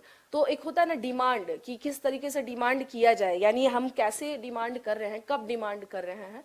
उसके बाद ना भारत में धीरे धीरे होने लगा कि नहीं अब हम लोग जो है स्वराज चाहिए। उसके बाद ये चीजें क्या होने लगी, जोर पकड़ने लग गई। तो वही चीज हम क्या देखते हैं यहाँ पर कि बिहार टाइम्स में सबसे पहले हम लोग क्या देख रहे हैं यहाँ पे, हाँ बिहार टाइम्स हम लोग सबसे पहले क्या देख रहे हैं कि इन लोगों ने मिलकर के क्या किया था, बताया कि भाई सबसे पहले आप क्या करिए कि हमें अलग करिए, या हमें बिहार को पृथक प्रांत बनाने की, यानी कि बिहार टाइम्स में बिहार को पृथक प्रांत बनाने की मांग की गई, प्रांत बनाने की मांग की गई। यानी कि सेपरेट बिहार प्रोविंस जो है, डिमांड किसके लिए था, डिमांड किस बात के लिए किया गया था, डिमांड किया गया था separate Bihar province, Bihar province. अब बात करें कि ये जो टाइम्स जो है, बिहार टाइम्स जो पत्रिका है, तो इसमें कौन कौन से लोग जुड़े हुए थे, या कौन कौन से लोग इससे क्या थे, संबंधित थे, या कौन कौन से लोग इससे अटैच थे, जिसकी वजह से ये निकला। तो आप लोगों ने नाम सुना होगा सच्चिदानंद सिन्हा, आ जाइए। इसमें जो कुछ जो इससे जुड़े हुए जो लीडर्स थे, यानी जिन लोगों ने इस पत्रिका को निकाला, सबसे पहले आ जाइए डॉक्टर सच्चिदानंद सिन्हा। डॉक्टर सच्चिदानंद सिन्हा, ठीक है। दूसरे में आ जाइए कृष्ण सहाय। कृष्ण सहाय, ये वो लोग थे जिन लोगों ने मिलकर के क्या किया था, इसे निकाला था। कृष्ण सहाय, उसके बाद महेश नारायण। महेश नारायण, महेश नारायण हो गया। और उसके बाद अगर हम लोग बात करें नंद किशोर लाल, नंद किशोर लाल, ठीक है। इनको ऐसे क्या करना है, थोड़ा सा अपने कृष्ण सहाय और कौन है, डॉक्टर सच्चिदानंद सिन्हा, ये लोग मिलकर के क्या कर रहे थे, सेपरेट बिहार के लिए बिहार टाइम्स पत्रिका में इन लोगों ने क्या किया था पहली बार, ठीक है। और क्या है, क्या कह रहे हैं? अच्छा, फाउंडर के बारे में पूछ रहे हैं। देखिए, आप लोगों को पहले बता देती हूँ, एक बाबू महेश्वर प्रसाद थे। पढ़ा या नहीं पढ़ा उनके बारे में कभी? पढ़ा है आप लोगों ने? बाबू महेश्वर प्रसाद, या उनको महेश बाबू भी कई जगह बोला जाता है, बोला जाता है ना? हाँ जी, क्या हुआ? सोचने लग जाते हैं आप सभी के सभी। 1894 में देखिए, एक महेश्वर बाबू थे। बाबू, इनको इनको कहा जाता था बाबू महेश्वर, बाबू महेश्वर, या फिर ये महेश बाबू के नाम से जाने जाते थे। ये किस नाम से जाने जाते थे? महेश बाबू। इन्होंने ही बेसिकली नारा दिया था क्या, पृथक बिहार का। इन्होंने एक तरह से एक नारा ही दिया था कि पृथक बिहार हो, और ये धीरे धीरे जोर पकड़ने लगा। कैसे? जब हम देखते हैं इसका, एक चीज बताइए, जो ये जो बिहार टाइम्स पत्रिका है, यहाँ पे एक क्वेश्चन आता है आप लोगों का, आप लोग मुझे इसका आंसर दे। इसके जो फाउंडर, यानी इनका कि क्या इनके इसके एक एडिटर हैं जब इसमें इतने सारे? अच्छा, मुझे लगा था कोई तो ऐसा धुरंधर होगा जो कहेगा कि मैम महेश बाबू तो दक्षिण भारत के हीरो हैं। मुझे लगा था कोई तो होगा। विष्णु, वो आप ही निकले, बहुत अच्छी बात है। हाँ जी विष्णु, वो आप ही निकले। मैं सोच रही थी कि कोई तो होंगे ऐसे जो कहेंगे, जानकार व्यक्ति, कि मैम इसमें महेश बाबू हाँ, मतलब कहीं ना कोई तो होता है जो क्या, जिसको क्या कहा जाता है, जिनको कहा जाता है एक तरह से कि वो क्या है, हाँ, बिहार में हमारे यहाँ उसको कहा जाता है विष्णु धुरंधर। बिहार में क्या कहा जाता है? धुरंधर। तो कोई तो ऐसा होगा भाई जिसने जो कि महेश बाबू को कहीं साउथ इंडियन अच्छा, फैन है महेश बाबू के, इसीलिए। ओके ओके, इसीलिए इसीलिए मैं समझ गई, इसीलिए ये चीजें आ गई अचानक से आपके दिमाग में। कोई बात नहीं है, ठीक है। क्लास में थोड़ा सा क्या हो गया, सबको इसी वजह से थोड़ा वो भी मिल गया। हाँ, सुनिए, मुझे एक क्वेश्चन का जवाब दीजिएगा आप सभी के सभी। बिहार टाइम्स पत्रिका, इनका क्वेश्चन है कि मैम इसका फाउंडर कौन था? पत्रिका का कोई फाउंडर होता है क्या, या पत्रिका का कोई एडिटर होता है, संपादक होता है? संपादक होता है या संपादक मंडल होता है? पूरी एक टीम होती है जो एडिट करती है और जो बताती है कि भाई ये है, ऐसे ऐसे है। अगर आप लोग मैगजीन पढ़ते हैं तो, कॉलेज है ना पटना में, हाँ ठीक है ना, भावना बिल्कुल सही कह रही हैं, साइंस कॉलेज है पटना में, पटना। ओके, तो ये समझिए, एक पूरी की पूरी क्या होती है, टीम काम कर रही होती है। तो जब आइडिया सबका होता है, बाकी आप लोगों के लिए एक क्वेश्चन मैं, जब इन्होंने पूछ ही दिया है तो एक क्वेश्चन, अच्छा एक मिनट, दारुल हर्ब किसी ने कल पूछा था ना, उसका आंसर मिल गया आप लोगों को? हाँ जी, दारुल हर्ब का आंसर मिला कल वाला? नहीं मिला? नहीं मिला? देखिए, दारुल हर्ब नहीं मिला। हाँ, देखा ही नहीं होगा कल, तो आप लोग चुनाव न्यूज देख रहे होंगे, कहाँ कितना वोटिंग हुआ और ये सब।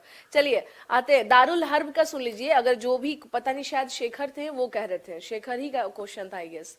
सुन लीजिए, दारुल हर्ब के बारे में अगर बात करें तो आप कह रहे थे ना कि मैम वो जगह जहां पर मुस्लिम्स नहीं रहते हो उसे कहा जाता है दारुल हर्ब। नहीं, मुस्लिम स्टेट भी नहीं आती वो। एक तरह से दारुल हर्ब का मतलब होता है युद्ध क्षेत्र। युद्ध क्षेत्र का मतलब ये हुआ कि एक तरीके से आप ये भी कह सकते हैं कि हाँ, एक साइड ये भी है कि वहां पे मुस्लिम्स नहीं है, लेकिन एक साइड ये भी कि उसको वॉर जोन के तौर पर ये लोग लेते हैं कि उस टाइम पर जो युद्ध क्षेत्र हुआ करता था उसे दारुल हर्ब बोलते थे, यानी यहाँ पे जो लोग हैं उनके फेवर के नहीं है। हाँ, यानी यहाँ के जो लोग हैं वो इनके फेवर के नहीं हैं, तो उसे ही कहा जाता था दारुल हर्ब। दारुल इस्लाम का मतलब ही हो गया कि जहाँ इस्लामिक शरिया काम कर रहा हो।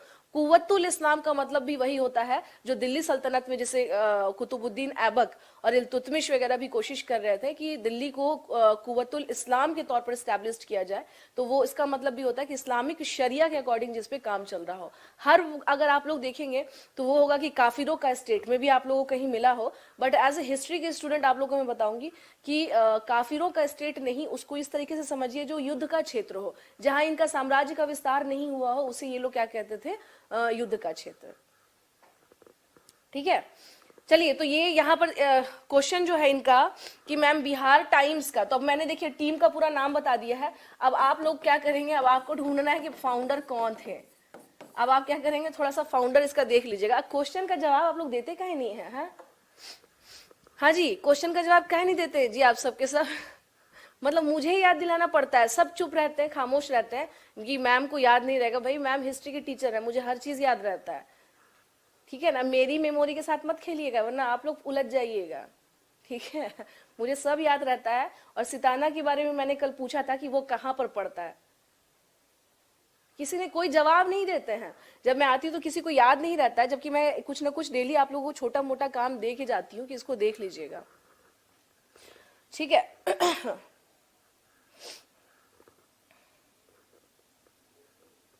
क्या कह रहे हैं, क्या है? आज का काम दे तो दिए, देखिए ना ये तो रहा। हाँ,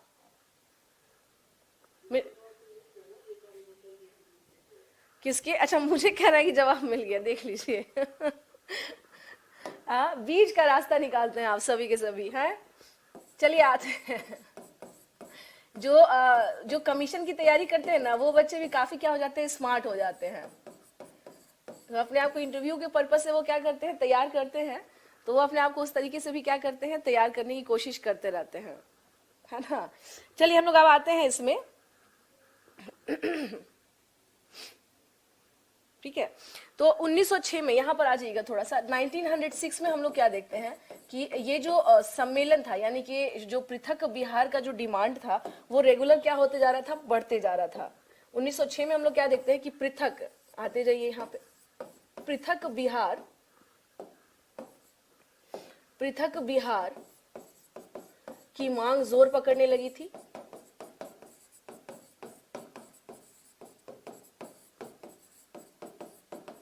ठीक है, और इसमें कौन थे मेन, इसमें हम लोग देखते हैं डॉक्टर सच्चिदानंद सिन्हा, डॉक्टर सच्चिदानंद सिन्हा। ठीक है, डॉक्टर सच्चिदानंद सिन्हा क्या थे इसके मेन। हाँ, देखिए कुछ कुछ लोगों ने कोशिश किया है, अपनी तरफ से आंसर दे रहे हैं, जो बहुत अच्छी बात है। मुझे ये चीज बहुत सही लग रहा है कि आप लोग अपनी तरफ से क्या कर रहे हैं, कोशिश कर रहे हैं। सच्चिदानंद सिन्हा और महेश नारायण, ये क्या थे, ये लोग मिल करके, महेश नारायण, ये मिल करके क्या कर रहे थे, पृथक यानी सेपरेट बिहार के बारे में इनका डिमांड जो था वो बढ़ते जा रहा था। इसमें एक कड़ी जुड़ी, वो कौन, डॉक्टर राजेंद्र प्रसाद। इसमें और कौन आ गए, डॉक्टर राजेंद्र प्रसाद। इनके आने से भी क्या हो गया, काफी बल मिला। और हुआ क्या था, यानी डॉक्टर राजेंद्र प्रसाद के जुड़ने से क्या हो गया यहाँ पर कि इन्होंने बिहारी छात्र सम्मेलन करवाया। इन्होंने क्या किया, एक बिहारी छात्र सम्मेलन करवाया, बिहारी छात्र सम्मेलन करवाया, यानी ही ऑर्गेनाइज्ड बिहारी स्टूडेंट कन्वेंशन। ठीक है ना, एक बिहारी स्टूडेंट कन्वेंशन इन लोगों ने क्या किया, डॉक्टर राजेंद्र प्रसाद ने करवाया था। और इसके बाद हम लोग क्या देखते हैं कि यहाँ पर जो था कि इन्होंने छात्रों की एक स्थायी समिति बनाई, यानी ये जो था इसका आउटपुट क्या हुआ, आउटपुट का मतलब हुआ कि इसका रिजल्ट क्या रहा, ये छात्रों की एक स्थायी समिति बनाई गई कि इसकी स्थायी समिति बनाई गई, समिति बनाई गई छात्रों की, यानी कि एक स्थायी समिति का मतलब होता है एक परमानेंट एक कमिटी जो है क्या की गई, डेवलप की गई। स्टूडेंट कमिटी जो है वो परमानेंट क्या की गई, डेवलप की गई। अब इसके माध्यम से भी क्या किया जाने लगा, अब इसके माध्यम से भी क्या किया जाने लगा, माध्यम से भी पृथक बिहार की मांग की जाने लगी, पृथक बिहार की मांग की जाने लगी। ठीक है, अब आ जाइए यहाँ पे हम लोग क्या देखते हैं कि पृथक बिहार यानी सेपरेट बिहार जो 1800 हम लोग बिहार टाइम्स से, यानी कि जो 1894 में जो एक डिमांड स्टार्ट हुई थी वो कैसे धीरे धीरे जोर पकड़ता है। तो हम लोग क्या देखते हैं 1906 तक आते आते इस मूवमेंट में सच्चिदानंद सिन्हा तो थे ही, और राजेंद्र प्रसाद ये लोग भी क्या हो जाते हैं, इसे जुड़ करके एक बिहारी छात्र सम्मेलन करवाते हैं। और उस सम्मेलन के माध्यम से ये काम किया गया था कि क्या किया जाए, छात्रों की एक स्थायी समिति बनाई, और फिर से अगेन इन लोगों ने क्या किया कि एक बिहार को अलग सेपरेट प्रोविंस के तौर पर डेवलप करने की बात की जाने लगी। बिहार को क्या किया जाने लगा, एक सेपरेट प्रोविंस के तौर पर डेवलप करने की बात की जाने लगी।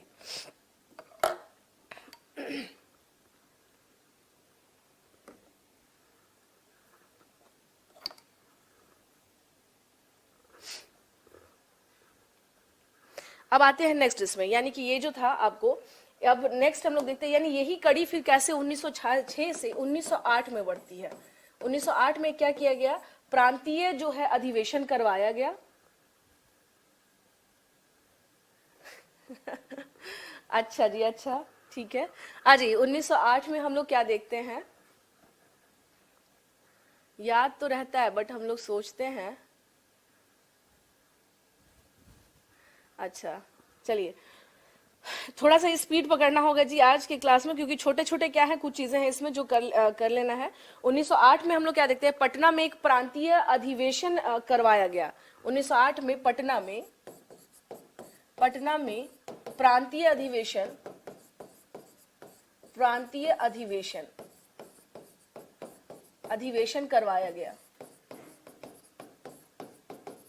ठीक है ना, प्रांतीय अधिवेशन करवाया गया, यानी कि प्रोविंशियल जिसको कह सकते हैं कन्वेंशन, वो करवाया गया। अब इसमें अगर पटना में इसका हुआ तो इसमें हुआ क्या कि इसमें जो फखरुद्दीन थे उनके द्वारा पहली बार ये प्रस्ताव दिया गया।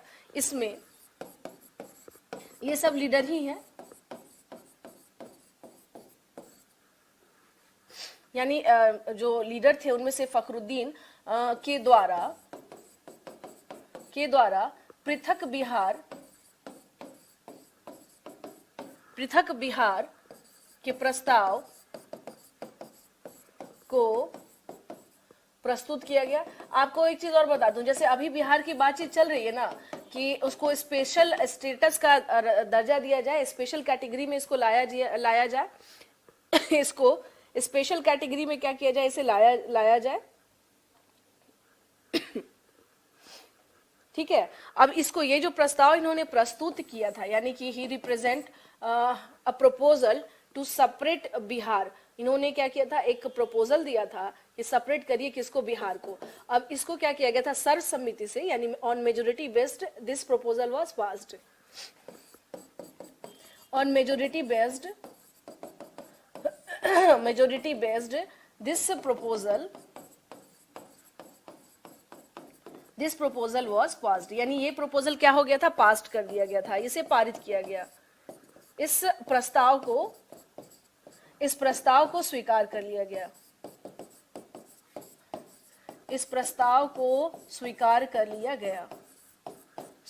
देखिए कुछ चीजें बस करते क्या है कि माइंड में अपने थोड़ा सा क्या करना है, इसको सीक्वेंस फॉर्म में ले आइए। सीक्वेंस का मतलब ये हुआ कि 1894 में बिहार का पहली बार बिहार टाइम्स में हम लोग क्या देखते हैं, सेपरेट बिहार की बात की जाने लगी। उसके बाद फिर हम लोग क्या देखते हैं, 1906 से ये चीज जोर पकड़ती है। महेश बाबू जो है वही थे अग्रणी जिन्होंने बार बार ये नारा दिया कि सेपरेट करो बिहार को, सेपरेट करो, और ये लोगों के दिमाग में क्या हो गया, काफी ज्यादा ये चीजें बैठने लगी। उसके बाद हम देखते हैं कि इसमें राजेंद्र प्रसाद जब जुड़ते हैं, उन्होंने जब बिहारी छात्र सम्मेलन करवाया तो एक प्रॉपर एक कमेटी बनाई, स्टूडेंट लोग की स्थायी कमेटी बनाई, और उस कमेटी में उन्होंने ये बात रखी कि भाई क्या करिए, आप बिहार को सेपरेट करिए, यानी युवा उसमें भी ये डिमांड किया गया।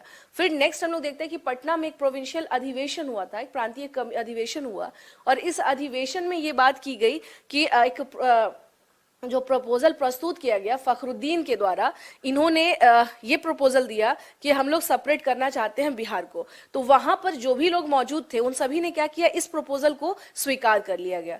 तो एक तरह से क्या था कि लोगों का जो बहुमत था अब ये जा चुका था कि भाई बिहार को अब क्या करो, आप कहीं ना कहीं से सेपरेट करो, अलग करो। ये डिमांड जो है अब जोर पकड़ने लगा। जैसे मान लीजिए बिहार में अभी जो स्पेशल स्टेटस की बात की जा रही है कि बिहार को अलग राज्य या विशेष राज्य का दर्जा देने की बात की जा रही है, तो कल को जब आप उसके रिगार्डिंग हिस्ट्री पढ़ेंगे तो आप देखेंगे कि पहली बार किसने उठाया था ये मुद्दा, फिर दूसरी बार ये कैसे जोर पकड़ा, फिर किस प्रकार से स्टेट स्पेशल स्टेट के लिए क्या क्या प्रयास किए गए, एंड फाइनली कब ये जाकर के स्पेशल स्टेटस को का जो दर्जा है यानी जो स्टेटस है वो मिला। तो उसी तरीके से सेम बिहार के कंटेक्स्ट में भी हम लोग देख रहे हैं।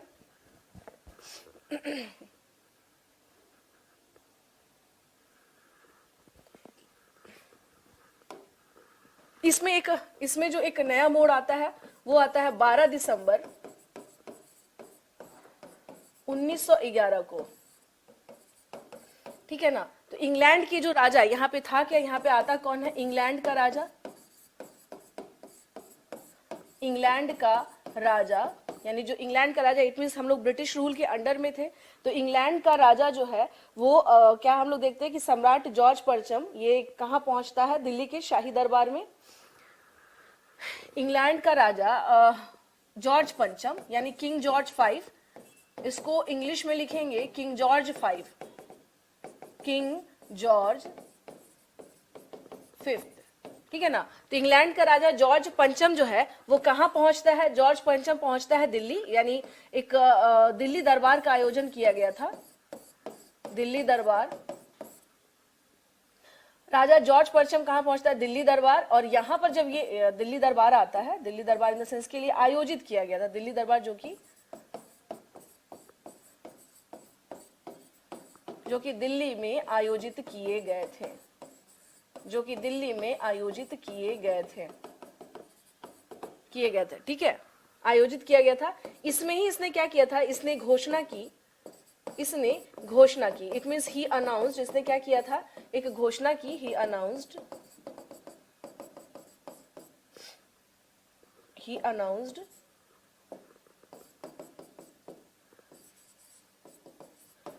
जिसने क्या घोषणा क्या की कि भाई ठीक है, अब हम लोग क्या देख रहे हैं यहाँ पे, एक नया जो घोषणा हुआ वो ये था कि अब जो है बिहार और उड़ीसा के क्षेत्रों को बंगाल से अलग करके नए प्रांत बनाने की घोषणा की गई, यानी बंगाल से अलग किया गया। यहां पर इसको इस तरह से समझ लीजिएगा, इसके घोषणा में क्या था, बंगाल से सेपरेट करके क्या है, उड़ीसा और बिहार को, उड़ीसा एंड बिहार को इसको क्या किया गया, एक नए प्रांत बनाने की घोषणा की गई, नए प्रांत बनाने की घोषणा की गई। It means he declared that Bihar and Orissa, जिसको किससे काटा गया, बंगाल से काट करके एक नया प्रांत जो बनाया गया, दैट वाज, इसको अलग किया गया, अलग कर दिया गया। नए प्रांत बनाने की घोषणा किसने की थी, सम्राट जॉर्ज पंचम ने। अगर ये कब की थी, ये किया था इसने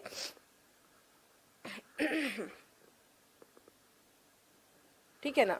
तो बिहार से काट करके, ये चीज ध्यान रखिएगा, ये लेकिन फिर भी क्या है, ये इस तरह से है, अभी बंगाल से काटा गया है, इसको क्या किया गया है, बंगाल से काटा गया है, यानी बंगाल को सेपरेट किया गया एक तरीके से। लेकिन इसके बाद की जो कड़ी है वो ये है कि 1935, ये बात चल रही है बिहार को अलग करने की। 1935 में जो भारत शासन अधिनियम आया था, इंडियन गवर्नमेंट एक्ट, भारत शासन अधिनियम इसको कहा जाता था, भारत शासन अधिनियम जो आया, इसके तहत क्या किया गया, प्रॉपर बिहार और उड़ीसा को क्या किया गया, अलग किया गया। हाँ, प्रॉपर हम लोग क्या देखते हैं इसमें, बिहार और उड़ीसा को क्या किया गया, यानी उड़ीसा को अलग, 1935 में उड़ीसा को एक अलग प्रांत बना दिया गया। उड़ीसा को 1935 की बात हो रही है, उड़ीसा को अलग प्रांत बनाया गया, अलग प्रांत बनाया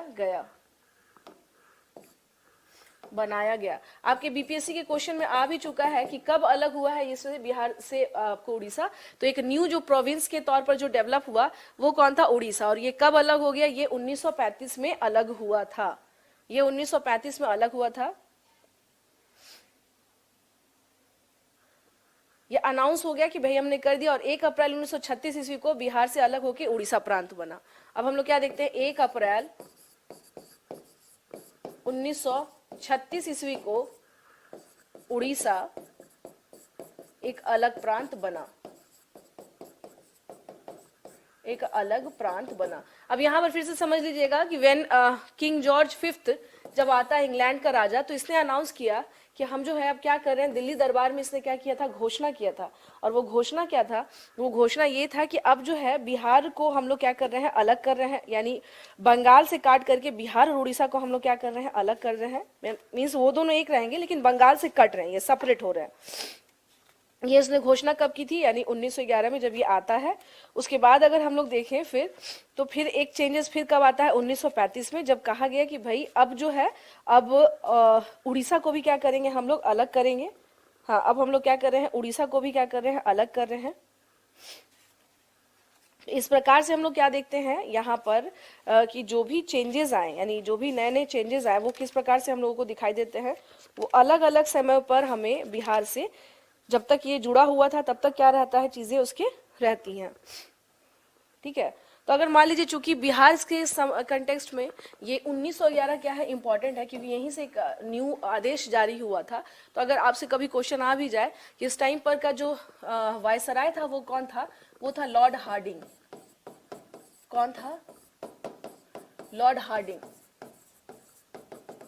लॉर्ड हार्डिंग, जो पटना का बस स्टैंड है, पहले हार्डिंग पार्क हुआ करता था, अगर आप लोग को ध्यान होगा तो पहले उसी का नाम क्या था, हार्डिंग पार्क था। बाद में उसको क्या किया गया,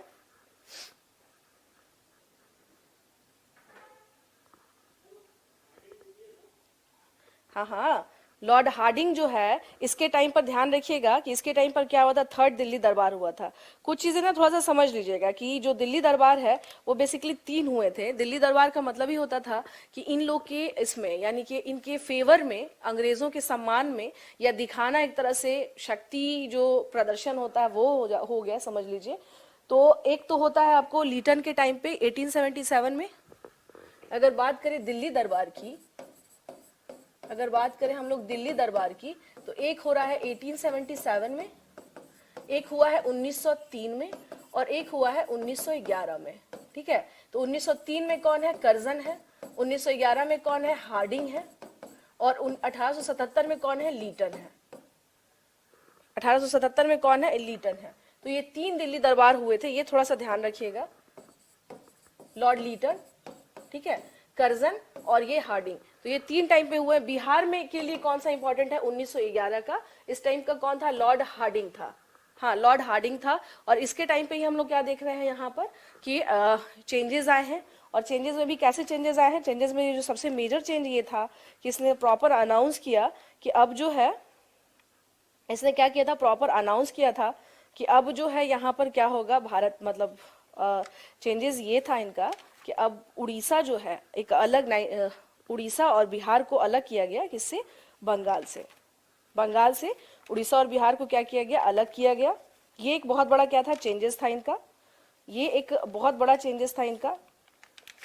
थोड़ा सा इसको इसको क्या करिएगा, थोड़ा सा ध्यान रखिएगा कि इस तरह से क्या हुआ था, जो न्यू रिफॉर्म हुए थे बिहार के कंटेक्स्ट में, और उसके बाद जो फाइनल जो हुआ, अलग कटा बिहार से झारखंड, वो सन 2000 में। वो जब अलग कटा वो कब हुआ, वो हुआ सन 2000 में। यानी सन 2000 में हम लोग क्या देखते हैं, तो ये चीज थोड़ा सा क्या करना है, ध्यान रखना है कि 1911 में इसने क्या किया था, अनाउंस किया था। उसके बाद से क्या है यहाँ पर 1935 का, तो यानी कि अगर इसकी बात करें 1900 बिहार के संदर्भ में अगर बात करें कि कब कब का डेट आपको ध्यान रखना है, 1894, 1906 में क्या हुआ है, कुछ इसके लिए कोशिश की गई। फिर 1908 में भी लोग क्या रहे, एक्टिव रहे। 1911 में हमें दिख रहा है ये चेंजेस, और 1935 में। और जैसा कि आप जानते हैं सन 2000 में तो ऑलरेडी क्या है, ये बिहार से अलग होकर के, यानी जो फाइनल बिहार का जो हमें प्रारूप दिखता है वो इस टाइम पे जाता है। ठीक है, जो फाइनल बिहार का जो प्रारूप हमें दिख रहा है वो कहाँ दिख रहा है, वो हमें इस टाइम पर दिखाई देता है। फाइनल जो है वो हम लोग बात करेंगे तो वो कब दिख रहा है, वो हमें दिख रहा है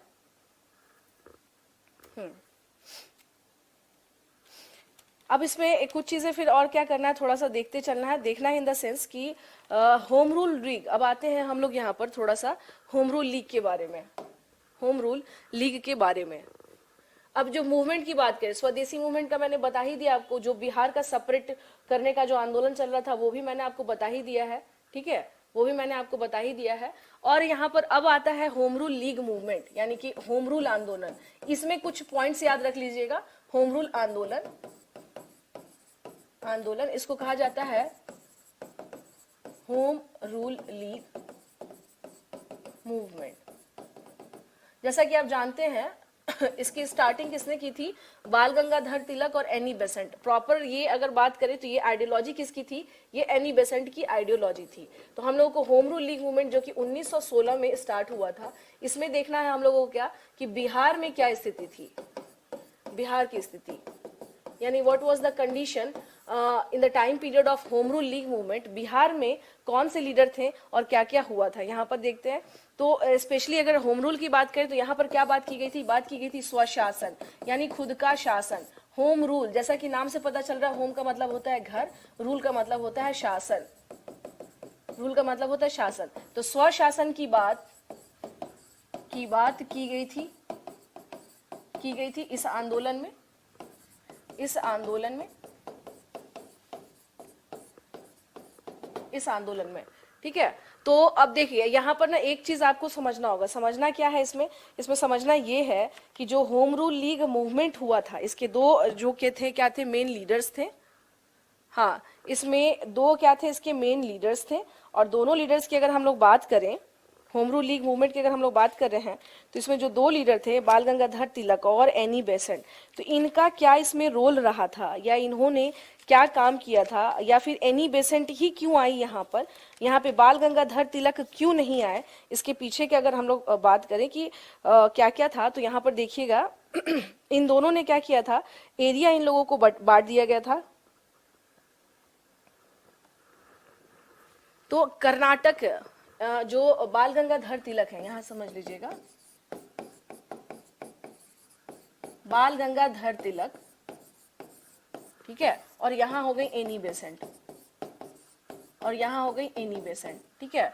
तो इनको जो इनका जो क्षेत्र मिला था, इनका था कर्नाटक, मध्य प्रांत, यानी कि जो मध्य देश वाला, मध्य प्रदेश वाला जो एरिया है, मध्य प्रांत और बरार, ये इनका क्षेत्र था। कर्नाटक, मध्य प्रांत और बरार, ये क्या था इनका, ये इनका क्षेत्र था।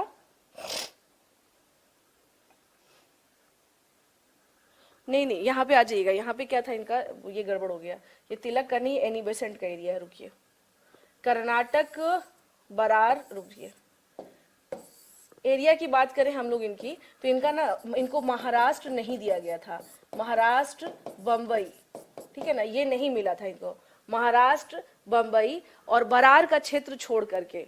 हाँ, ये इनको जो हम लोग बात करें कि इनको क्या था, इनके बारे में मध्य प्रांत और बरार, ये इनका एरिया था। इनके क्षेत्र की बात करें तो इनको मिला था मध्य प्रांत और बरार, ये था।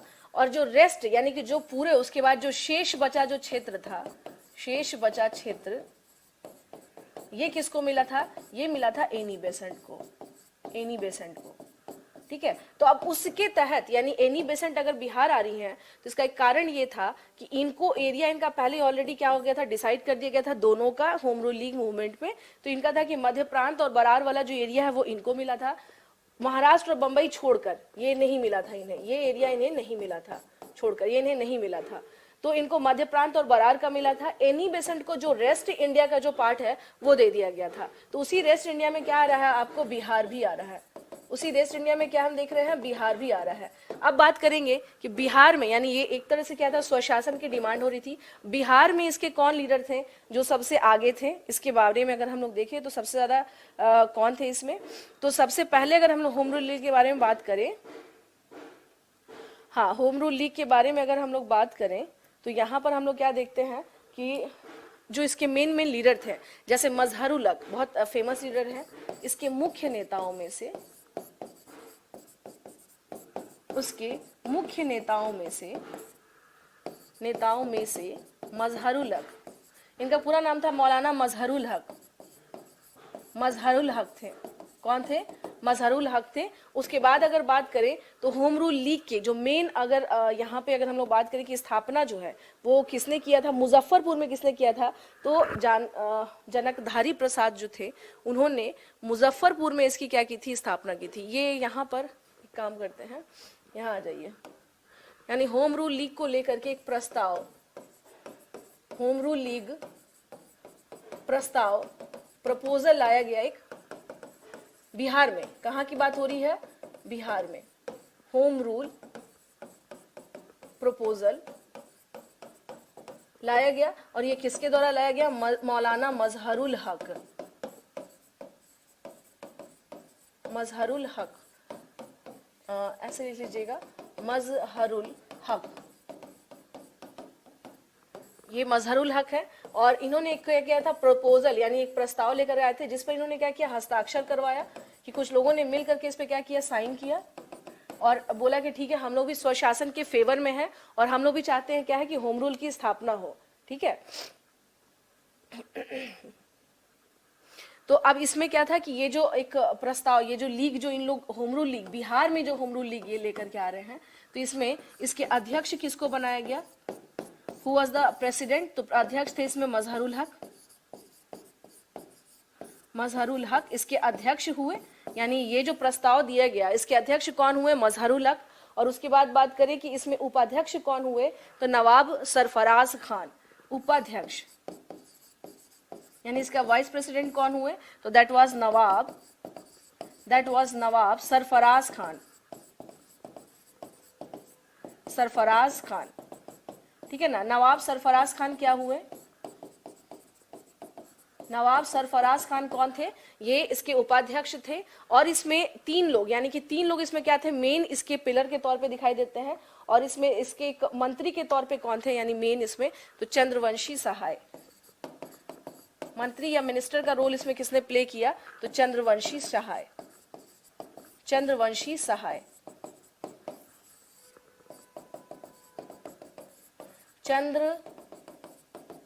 चंद्रवंशी सहाय, ठीक है ना, चंद्रवंशी सहाय। तो यहाँ पर देख लीजिएगा, होम रूल लीग के बारे में बात कर रहे हैं हम लोग। बिहार में किसने इसके लीग के बारे में जो प्रपोजल दिया वो थे मजहरुल हक। ये लोग सब कहाँ पर हैं? ये सभी के सभी पटना में हैं। ये हैं कहाँ पर? पटना में। होम रूल चूंकि 1916 में स्टार्ट हुआ है, तो मौलाना मजहरुल हक है, इनको बनाया गया, इसका जो बिहार में होम रूल लीग जो बनाया गया उसके अध्यक्ष कौन थे? मजहरुल हक थे। उपाध्यक्ष कौन थे, यानी कि जो vice president, he was Nawab Sarfaraz Khan, and the minister of home rule league of Bihar, his name was Chandravanshi Sahay. ये चंद्रवंशी सहाय कौन थे? इसके मंत्री थे। अब आते हैं यहाँ पे कि पटना के अलावा मुजफ्फरपुर, पटना के अलावा हम कहाँ देख रहे हैं? मुजफ्फरपुर। पटना के अलावा हम कहाँ देख रहे हैं? मुजफ्फरपुर।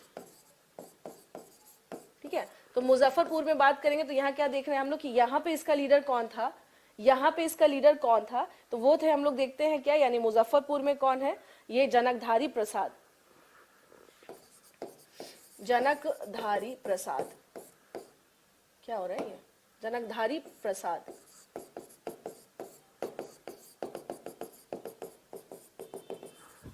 जनकधारी प्रसाद, जनकधारी प्रसाद जो है ये मुजफ्फरपुर में होम रूल लीग का क्या कर रहे थे? नेतृत्व कर रहे थे। इट मींस कि यहाँ पे जो लीडरशिप किसका चल रहा था? जनकधारी प्रसाद किससे जुड़े हुए थे? अगर आपका क्वेश्चन आता भी है तो ये होम रूल लीग से जुड़े हुए थे, और ये कहाँ पर जुड़े हुए थे? ये मुजफ्फरपुर में जुड़े हुए थे इससे। अब आते हैं इसमें कि जो इसकी मेन लीडर है वो हम लोग क्या देखते हैं यहाँ पर कि क्या कहते हैं, ये पहुंचती है बिहार। जो मेन लीडर है वो कहाँ पहुंचती है? बिहार पहुंचती है। ठीक है,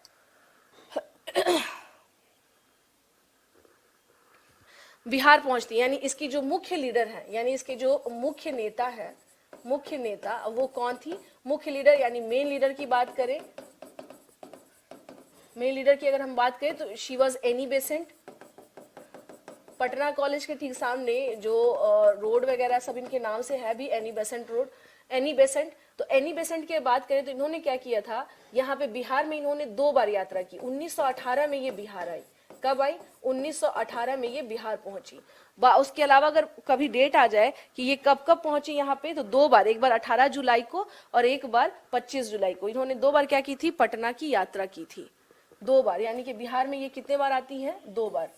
दो बार, दो बार। एक बार कब आती हैं? 18 जुलाई को, ये 1918 ही चल रहा है, और एक बार 25 जुलाई को। ठीक है, तो यहाँ पर किसके बारे में बात करें? अब थोड़ा सा फिर से समझ लीजिएगा।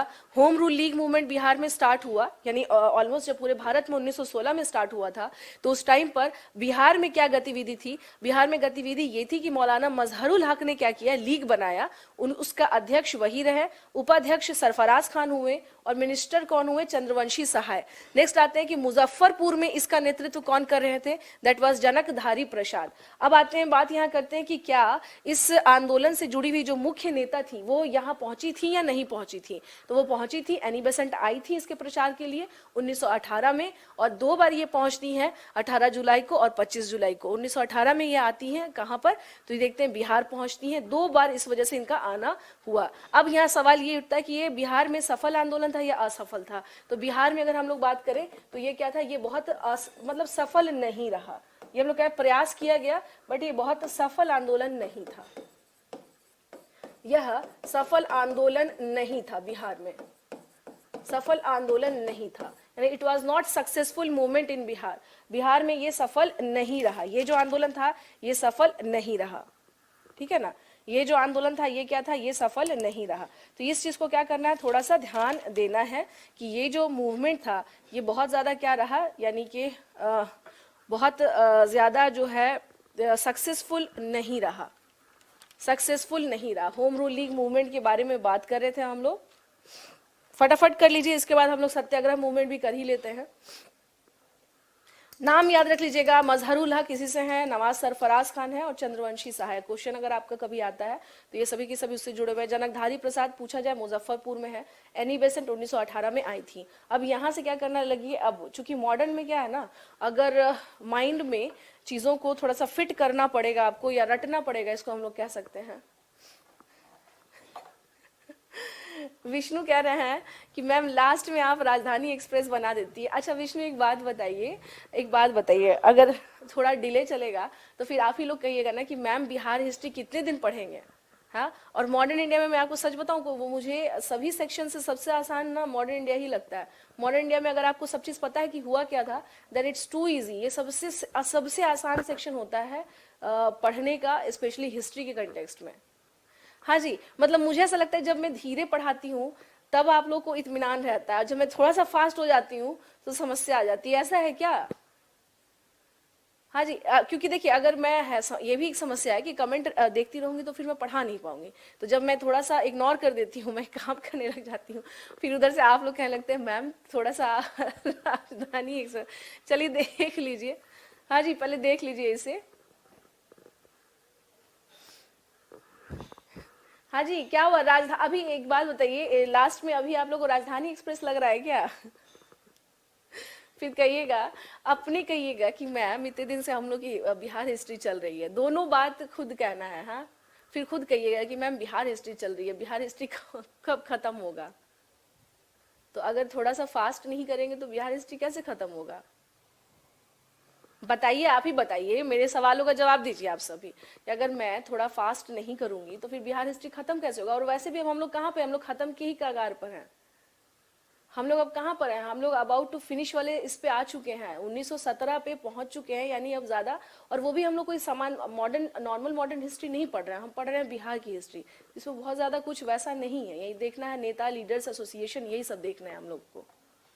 इतना सही है मैम।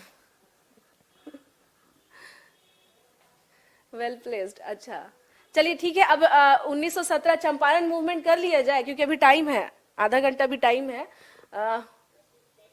ना, वो भी हो जाएगा। तो फिर ये हो जाएगा कि अब हम लोग का, मैं भी चाह रही हूँ कि कल से परसों तक में आप लोग का फाइनल हो जाए, फाइनल हो जाए परसों आप लोग का फाइनल। मॉडर्न बिहार की जो modern Bihar, sorry history of Bihar की जो कहानी चल रही है वो परसों फिनिश हो जाए। अब आते हैं हम लोग नेक्स्ट इसमें चंपारण मूवमेंट, यानी चंपारण सत्याग्रह। चंपारण सत्याग्रह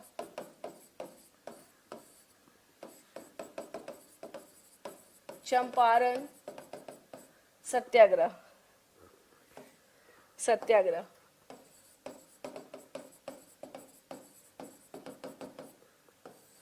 सत्याग्रह, ठीक है ना। चंपारण सत्याग्रह के बारे में हम लोग आते हैं। अब भाई ये मूवमेंट आप लोग जानते हैं कब हुआ था, 1917 में इस आंदोलन की शुरुआत हुई थी। इस आंदोलन की शुरुआत हुई थी, इस आंदोलन की शुरुआत हुई थी।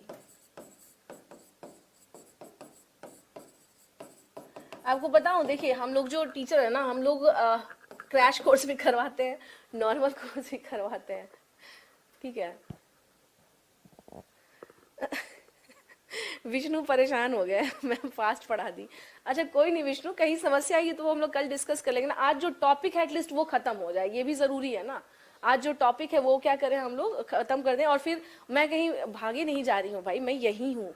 जो डाउट्स होंगे, जहाँ पे कोई आपको कहीं इस तरह की समस्या आएगी तो आई एम हियर, मैं यही हूँ। कुछ समस्या होगा डाउट क्लास लगा लेंगे, इतना क्या समस्या है, ठीक है।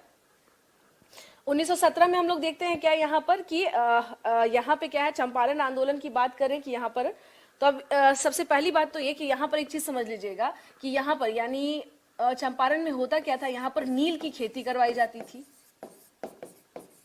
नील की खेती करवाई जाती थी, करवाई जाती थी, ठीक है। नील की खेती, नील को क्या बोलते थे ये बेसिकली, इंडिगो, इंडिगो, नील को बोला क्या जाता है, इंडिगो। नेक्स्ट आ जाते हैं इसमें कि जो व्यापार करते थे नील की, यानी कि नील की व्यापार, नील का व्यापार करने वाले को, नील का व्यापार करने वाले को, व्यापार करने वाले को क्या कहा जाता था, इसे कहा जाता था नीलहे साहब। इन्हें कहा जाता, एक नाम दिया गया था, that he they were known as Nilhe Sahib, Nilhe Sahib, Nilhe साहब, ठीक है ना, ठीक है। नीलहे साहब इन लोगों को बोला जाता था, जो ब्रिटिशर्स, नील का व्यापार स्पेशली कौन, जो ब्रिटिशर्स किया करते थे, जो ब्रिटिशर्स किया। अब थोड़ा सा ना कॉन्सेंट्रेट करिए क्योंकि थोड़ा सा फास्ट ही चलेगा अभी, क्योंकि अभी मैं एटलीस्ट 1917 अच्छा ज्योति पूछ रही मैम हम लोग कौन सा कोर्स करवा रहे हैं, आप लोग का तो सबसे नॉर्मल वाला कोर्स है, तब तो इतना आराम आराम से पढ़े हैं आप लोग। ज्योति यहाँ तक एक बात बताइए, मैंने अभी ज्यादा फास्ट पढ़ा दिया है क्या, क्यों परेशान होने लग गए। कुछ कुछ कह रहे हैं मैम बिल्कुल सही है, कुछ कह रहे हैं कि मैम वो उसमें कुछ ज्यादा था नहीं, ठीक है ना, उसमें जितना था जो जरूरी था वो मैंने बता दिया है। हाँ जी ज्योति आप बताइए आपको कौन सा कोर्स लग रहा है क्या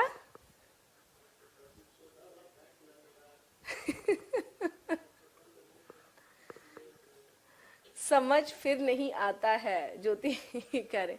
अच्छा एक सुनिए सुनिए, जो अभी जो मैंने आपको पढ़ा है, चलिए यहाँ पर एक मिनट सुन लीजिए, अगर कहीं समस्या आई है तो सुन लीजिए, और समस्या आएगी नहीं, वैसे समस्या आएगी नहीं। अच्छा डिटेल कोर्स, आरती तो डिटेल में तो मैं पढ़ा ही रही हूँ अरे बाबा सुनिए, अब मॉडर्न इंडिया में एक चीज समझिए, अगर आप सोच रहे हैं कि मैम पूरी वैसी कुछ कहानी चलेगी, मॉडर्न इंडिया में सबसे पहले अपने माइंड को आप क्या करिए, अब मेरी बात सुन लीजिए थोड़े ना, मुझे लग रहा है आप लोगों को काउंसलिंग की जरूरत है यहाँ पर, थोड़ा सुनिए। मॉडर्न इंडिया में स्पेशली जो मूवमेंट चले, अब जैसे मैंने आपको भी पढ़ाया है ज्योति और विष्णु, ये ध्यान से सुनिएगा, अभी जो मैंने आपको पढ़ाया वो ये था कि मैंने पढ़ाया आपको होम रूल लीग मूवमेंट, ठीक है। इसके पहले मैंने बताया, तो जो बिहार के संदर्भ में, ये भी समझिए ना, जो बिहार के संदर्भ में जो जरूरी है वो पढ़ रहे हैं, हमें ये नहीं पढ़ना कि पूरा स्वदेशी मूवमेंट, तो फिर सामान्य इतिहास और बिहार के इतिहास में क्या फर्क रहेगा।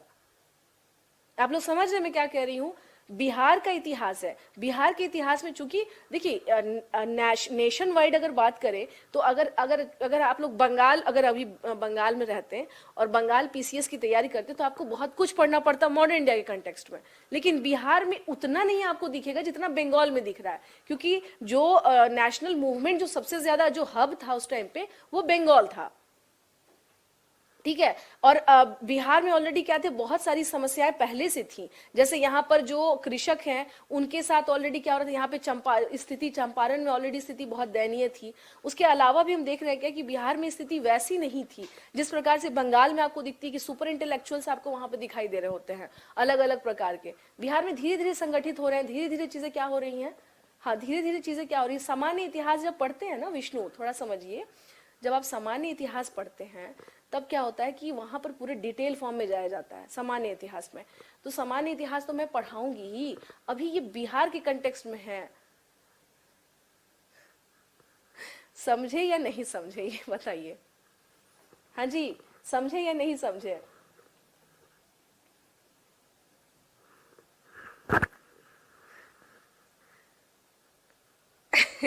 मैं एक चीज समझ गई हूँ, आप लोगों के बारे में मैं एक बात समझ गई हूँ कि थोड़ा सा क्लास फास्ट हो जाता है ना, थोड़ा सा मैंने कभी कभी किया है, ऐसा रेगुलर नहीं किया है।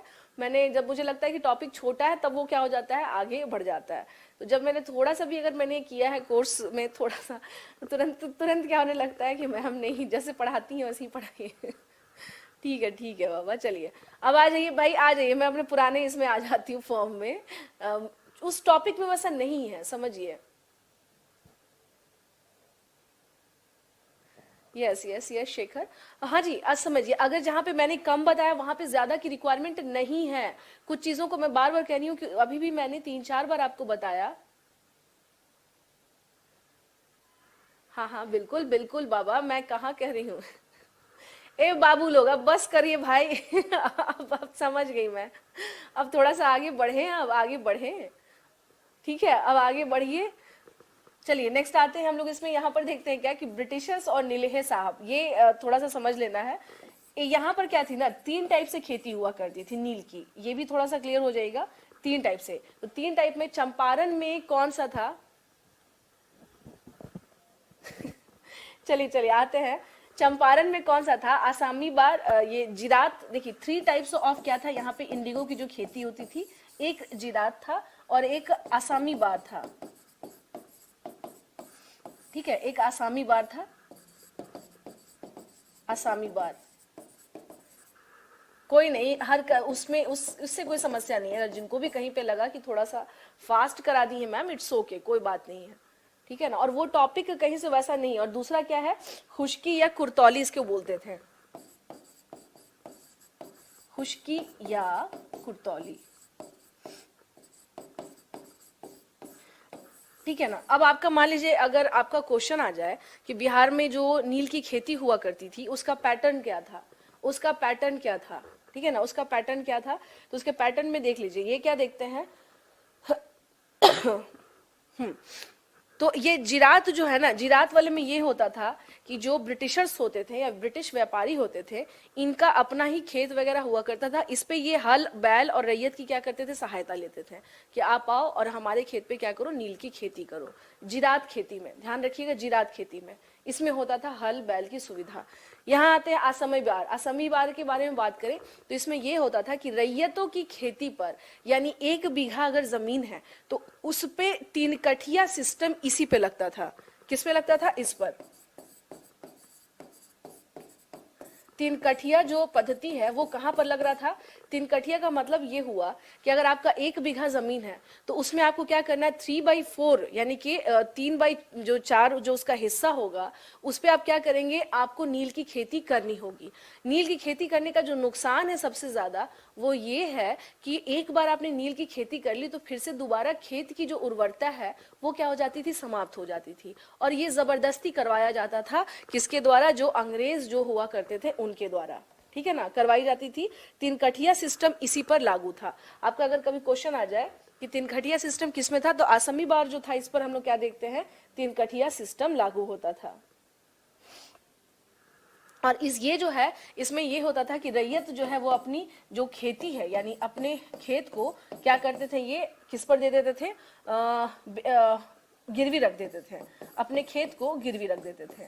किसके पास, अंग्रेजों के पास, अंग्रेजों के पास। ठीक है, इसमें क्या होता था कि अंग्रेज हल और बैल सब कुछ का क्या करते थे, मुहैया कराते थे। अंग्रेज हल बैल की सुविधा जो है देते थे, हल बैल की सुविधा देते थे। ठीक है, तो अब समझ लीजिए यहाँ पर हम लोग क्या देखते हैं, एक मूवमेंट चला 1917 में। ठीक है, और ये समस्या थी कहाँ, ये स्पेशली चंपारण के जो किसान थे वो इस समस्या से क्या थे, सबसे ज्यादा त्रस्त थे। जो व्यापार, जो अंग्रेज व्यापारी इसमें लगे रहते थे, नील का व्यापार करने वाले, उनको नीलहे साहब बोला जाता था। नील जो होता है ना, इंडिगो इसको बोलते हैं दीप्ति। नील का मतलब हो गया कि उस टाइम पर हम लोग कह सकते हैं कि उस टाइम पर हमारे पास सिंथेटिक कलर जो होता है वो कलर नहीं था, तो प्रॉपर नील की खेती होती थी, ठीक है। और उस नील से क्या होता था, कलर बनता था, नीला कलर उससे बनता था। तो उसकी खेती ये लोग करवाते थे ताकि जो कॉटन्स जो होते हैं, यानी जो सूती कपड़े होते हैं, उसको रंगाई किया जा सके। तो उस टाइम पर आप कह सकते हैं कि बाजार में अभी, यानी हम लोगों के पास उस टाइम पर कलर नहीं था, सिंथेटिक कलर जो जैसे अभी कलर कपड़े हैं, ये कलर कपड़े हैं, इसको ये सिंथेटिक कलर है जिसको बनाया गया, आर्टिफिशियल रंग है ये, उसको प्रॉपर क्या होता था, उसकी खेती होती थी और उससे नीले कलर जो होते हैं वो क्या होते थे, एक्सट्रैक्ट होते थे, निकलते थे, और जिसका अलग अलग कपड़ों के इसमें इसका स्पेशली क्या होता था, इस्तेमाल होता था। तो ये चीज आप समझिएगा कि जब तक औद्योगिक क्रांति अपने बूम पर नहीं गई, इंडस्ट्रियल रेवोल्यूशन इन यूरोप जो हो रहा था, अब वो नहीं गई, और तब तक में इस तरह के जो कलर्स ये सब चीजें नहीं आई थी, तब तक में लोग किस पर डिपेंडेंट थे, स्पेशली इसी सब चीजों पर डिपेंडेंट थे, इन्हीं सब चीजों से कपड़ों की रंगाई हुआ करती थी। Is it clear Deepti? तो हम क्या देख रहे हैं यहाँ पर, बस ये समझ लेना है, 3 प्रकार की भूमि हुआ करती थी। एक जीरात होती थी, एक असमी बार होती थी, एक खुशकी या करतौली। आपका मतलब किससे, आपका मतलब है असमी बार में। इसी में क्या था, 3 कठिया सिस्टम लगता था। हाँ, इसी पर क्या था, 3 कठिया सिस्टम इसी पे लगता था। यानी 1 बीघा खेत में क्या करना होता था आपको कि 3 कठिया यानी 3 कट्ठा पे क्या करना होता था आपको, कम से कम नील की खेती करनी ही होती थी। ये एसेंशियल था, ये आपको मैंडेटरी था, और यही सिस्टम से क्या थे, चंपारण में जो भी लोग थे वो क्या थे, त्रस्त थे। अब देखिए था क्या कि गांधी जी की बात करें तो गांधी जी ऑलरेडी क्या हो चुके थे, काफी पॉपुलर हो चुके थे। अफ्रीका में ये ऑलरेडी आंदोलन चला करके आए थे और इनका काफी नाम था इस टाइम पे। तो एक आप लोगों ने सुना होगा कि 1916 में, यहाँ बता दूं, 1916 में एक पैक्ट हुआ था जिसको कहा जाता है लखनऊ पैक्ट। इसको क्या कहा जाता है, लखनऊ पैक्ट। ये कहाँ हुआ था, लखनऊ में हुआ था। इसमें हुआ क्या था, इसमें देखिए 2 चीजें हुई थी। इस पैक्ट में ये हुआ था, गरम दल वालों की एंट्री हुई थी, गरम दल वालों की पुनर्वापसी कह लीजिए, है ना, पुनर्वापसी, यानी इनका फिर से आए थे, ये री एंटर हुए थे, री एंटर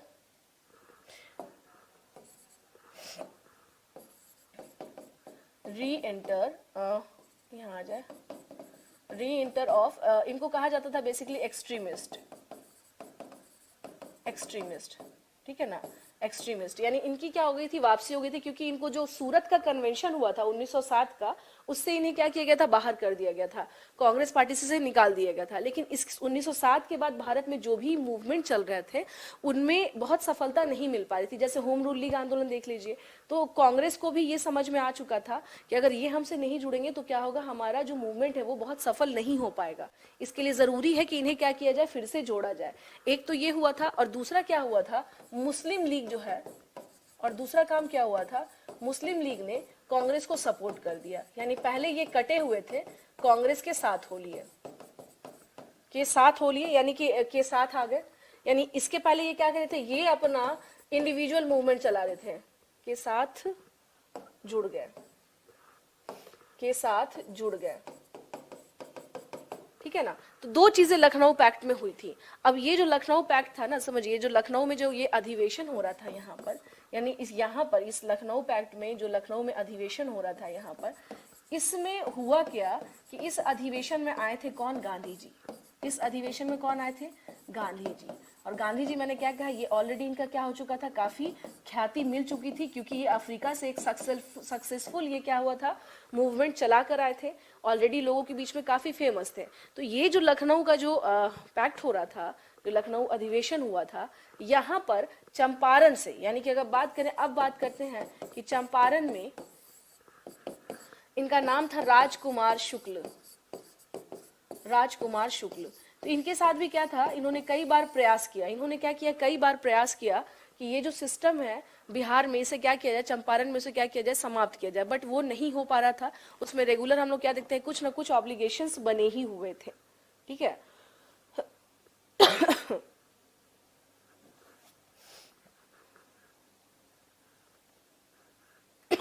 अच्छा, राजकुमार शुक्ल कहाँ के थे, रहने वाले बताइए, राजकुमार शुक्ल कहाँ के थे। तो यहाँ पर एक मैगजीन निकलती थी, एक पत्रिका निकलती थी, एक पत्रिका निकलती थी, मैगजीन, ठीक है। इस मैगजीन का जो नाम था, इसका नाम था प्रताप। क्या नाम था इसका? प्रताप। तो 1915 में इसमें एक आर्टिकल आया था। हाँ, इसके इसके 1915 में प्रताप एक मैगजीन हुआ करती थी। जीरत बता दूं? हाँ जी, जीरत बता दूं। अच्छा सुनिए, मुझे एक चीज का जवाब दीजिएगा, मुरली भराहुआ के रहने वाले थे या सतवरिया के रहने वाले थे, या दोनों एक ही है? राजकुमार शुक्ल के मामले में क्वेश्चन पूछा है मैंने आप लोगों से। हाँ, मोतिहारी तो सही करें, चंपारण से ही थे ये लोग। तो मुरली भराहुआ, सतवरिया, दोनों में से कहा, या दोनों एक ही है? आरती किसने पूछा है? किनका क्वेश्चन है? जीरत। जीरत जो था ना आरती, वो था खेती करने का एक पैटर्न था। वो खेती करने का एक पैटर्न था, और उसी जीरत पे हम लोग क्या देखते हैं यहाँ पे? हाँ, जीरत जो है, हाँ, इसलिए तो मैं पूछ रही हूँ कि दोनों आप लोग बताइएगा, क्योंकि बीपीएससी में क्वेश्चन आप लोगों के क्या हो चुके हैं, आ चुके हैं। जीरत में ये होता था कि अंग्रेज के अपने खेत होते थे, और उस खेत पे हल बैल और वो नील की खेती, वो सब वही करवाएंगे। यानी उसमें वहां पे किसी रैयत से कोई चीजें नहीं ली जाएंगी, उसमें रैयत से कोई भी चीजें नहीं ली जाएंगी। अच्छा, अच्छा जी, मैं चंपारण से हूँ, आप लोगों में से कोई नहीं है क्या चंपारण से? चलिए, तो यहाँ पर कुछ चीज समझ लीजिएगा। हाँ, वही तो पूछ रही, मुरली भरा हुआ या फिर सतवरिया। मेरा क्वेश्चन यही है, आप लोग थोड़ा देख करके मुझे कल बताइएगा कि दोनों सेम ही है या दोनों अलग अलग है ना। मैम सीतामढ़ी से हूँ। आइए यहाँ आते हैं। यहाँ पे प्रताप क्या था? एक मैगजीन था। 1915 में, ध्यान से सुन लीजिएगा, एक आर्टिकल इसमें आया था, और ये किसका था? ये गणेश शंकर विद्यार्थी का था। और इसका जो यहाँ पे, इसको थोड़ा सा क्या करिएगा, 1915 में एक आलेख छपा था, एक आलेख छपा था। और ये आलेख क्या था कि हाँ, गणेश शंकर विद्यार्थी का। ये जो था प्रताप, जो मैगजीन में बता रही हूँ, ये किसका था? ये था गणेश शंकर विद्यार्थी का। किसका था? गणेश शंकर विद्यार्थी का। किसका था ये? गणेश शंकर विद्यार्थी का था ये, ठीक है ना। अच्छा जी, अच्छा, चलिए ठीक है। यहाँ जाइए, एक मैगजीन आई थी जिसका नाम क्या था? प्रताप नाम था। और ये किसके द्वारा निकाला जाता था? गणेश शंकर विद्यार्थी इसके मेन एडिटर हुआ करते थे। और इन्होंने जनवरी 1915 में एक ये आर्टिकल इन्होंने लिखा था। उस आर्टिकल, वो क्या हुआ था, काफी फेमस हुआ था, ठीक है ना। उस आर्टिकल का नाम क्या था? चंपारण में अंधेरा। चंपारण में अंधेरा। इस आर्टिकल का नाम क्या था? चंपारण में अंधेरा, ठीक है। चंपारण में अंधेरा, ये किसके द्वारा आर्टिकल लाया गया था? गणेश शंकर विद्यार्थी, 1915 में। ये ध्यान रखिएगा, कब आया था ये? 1915 में। 1915 में, 1915 में।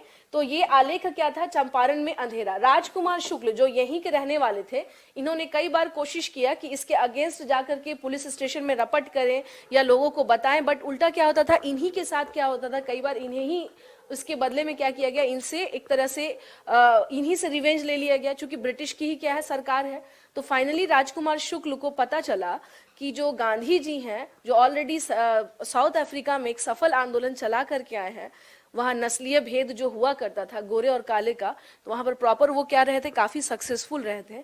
तो जब गांधी जी को, जब इन लोगों को पता चला कि ये वहाँ पहुंच रहे हैं, तो ये लोग भी कहाँ पहुंचे? ये लोग पहुंचे लखनऊ। और वहां पहुंच करके इन लोगों ने क्या किया? किससे मुलाकात की? गांधी जी से मुलाकात की। वहां पहुंचकर किससे मुलाकात की? गांधी जी से इन लोगों ने मुलाकात की, ठीक है ना। तो इस अधिवेशन में, यानी कि कांग्रेस का जो लखनऊ अधिवेशन, अगर आपका कभी क्वेश्चन आ जाए कि राजकुमार शुक्ल गांधी जी से कहाँ मिले थे, तो ये लोग कहाँ मिले थे? कांग्रेस के लखनऊ अधिवेशन में। कांग्रेस के लखनऊ अधिवेशन में, लखनऊ अधिवेशन में, अधिवेशन में, ठीक है ना। ये कहाँ मिले थे? कांग्रेस के लखनऊ अधिवेशन में।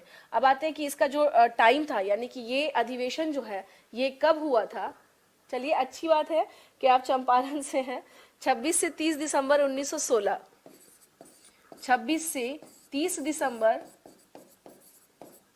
1916। 1916, ठीक है। अब यहाँ पे क्या था कि जो राजकुमार शुक्ल है, ये इनके साथ एक पूरी टीम गई थी। टीम इन द सेंस कि कौन कौन से लोग पहुंचे थे इनके साथ में, जो इस पे बात करने के लिए गए थे। आ जाइए, कौन कौन से लोग थे। तो राजकुमार शुक्ल, अगर इसमें दिक्कत आ रहा हो तो आप यहाँ पे कर लीजिएगा कि गांधी जी से जिन लोगों ने मुलाकात की थी, गांधी जी से मुलाकात, यानी कि जो मीटिंग विथ गांधी जी अगर कहा जाए कि कौन कौन से लोग मिले थे गांधी जी से, who met with Gandhi ji, तो हम लोग क्या देखते हैं इसमें कौन कौन लोग थे।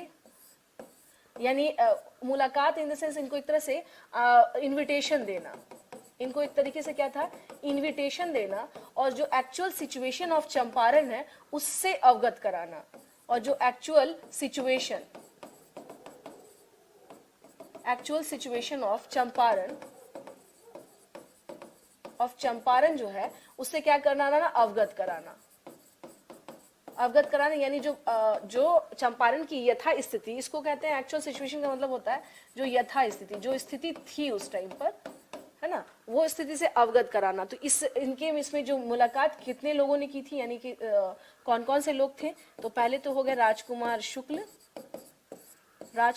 शुक्ल, ठीक है। दूसरे पे अगर हम लोग आ जाएंगे यहाँ पर, तो पीर मोहम्मद यूनुस,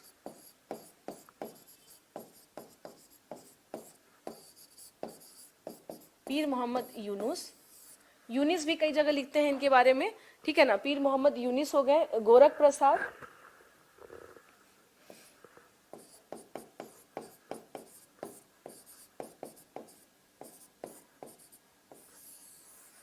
प्रसाद, उसके बाद आ जाइए, एक लीडर का नाम है बार बार आप लोगों को बोलती रहती हूँ, ब्रज किशोर प्रसाद, वो भी क्या है, काफी फेमस है, जिनसे आपको क्या करना होगा, थोड़ा सा ध्यान रखना होगा। गोरख प्रसाद हो गए। उसके बाद आप आ जाइए ब्रज किशोर प्रसाद,